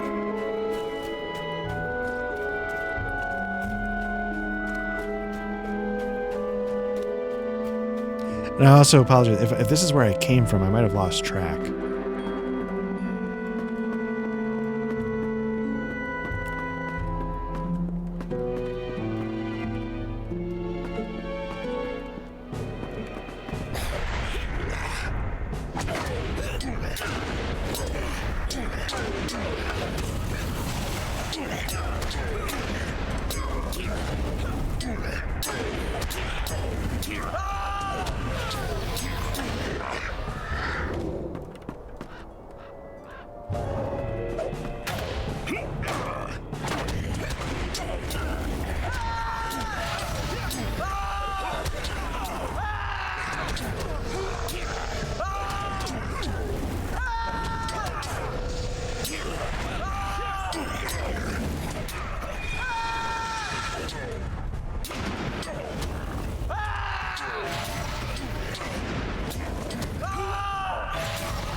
It's kind of fun fighting elites because they're really the only ones that you really have to pay attention to. So it makes it sort of a nice change of pace where you actually gotta not use the full range of your abilities. I mean, if you were good at this game, which I am not, you could probably really take on some tough stuff if you were to do everything, but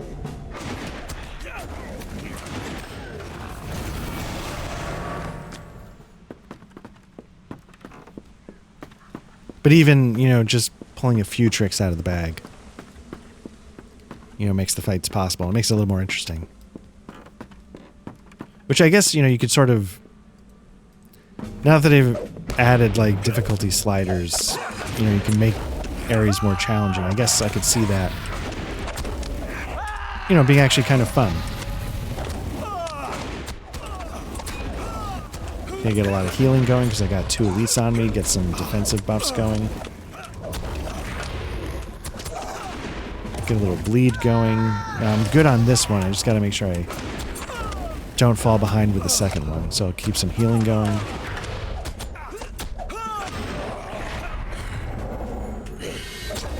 Start with some bleed. Get a bigger bleed going. Now focus on a little healing, even though I'm okay. Buff up some defense.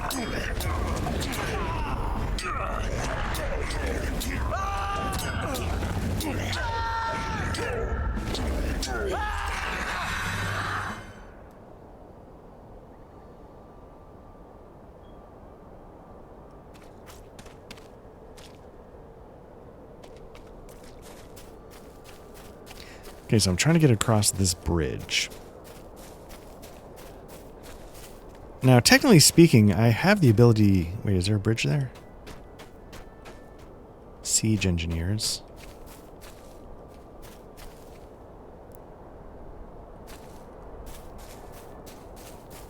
Huh. I might have screwed this all up.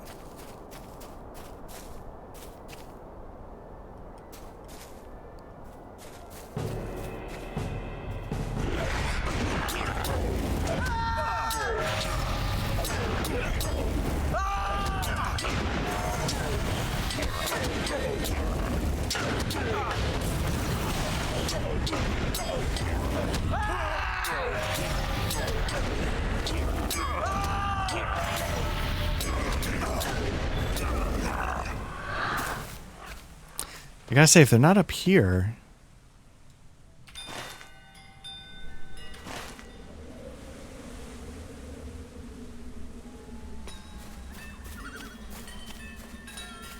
Ooh, is it up there? No, it's not, because it's...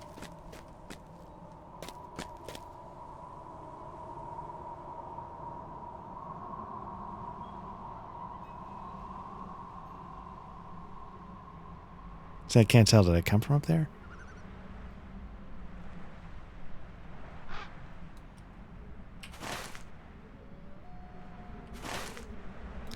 So it sort of makes it seem like it's down there, but I just couldn't find him anywhere. So I think what I got to do is I think I got to call it for now because it's really late, and my voice is starting to really go. But I'll see if I can figure out what I'm missing here whenever the next time is that I jump on. Now, it's not my intention to make this like a focus. Right now I'm really, I'm playing Dragon's Dogma 2. I'm really enjoying it. I try and sort of pick one game at a time because I want to make sure I really work through it. But I'll make it a point to squeeze this in every once in a while, just when I have time to do like a monster session, instead of like individual sessions that I break up. If I can get like 3-4 hours in, I'll put something together every once in a while. I can't promise a schedule though. Otherwise, again, thanks very much especially to Matt and to Pledge who jumped in and chatted. I gotta say, like, a lot of the times I record these and it's just me talking to the camera. There is really something to having somebody in a chat.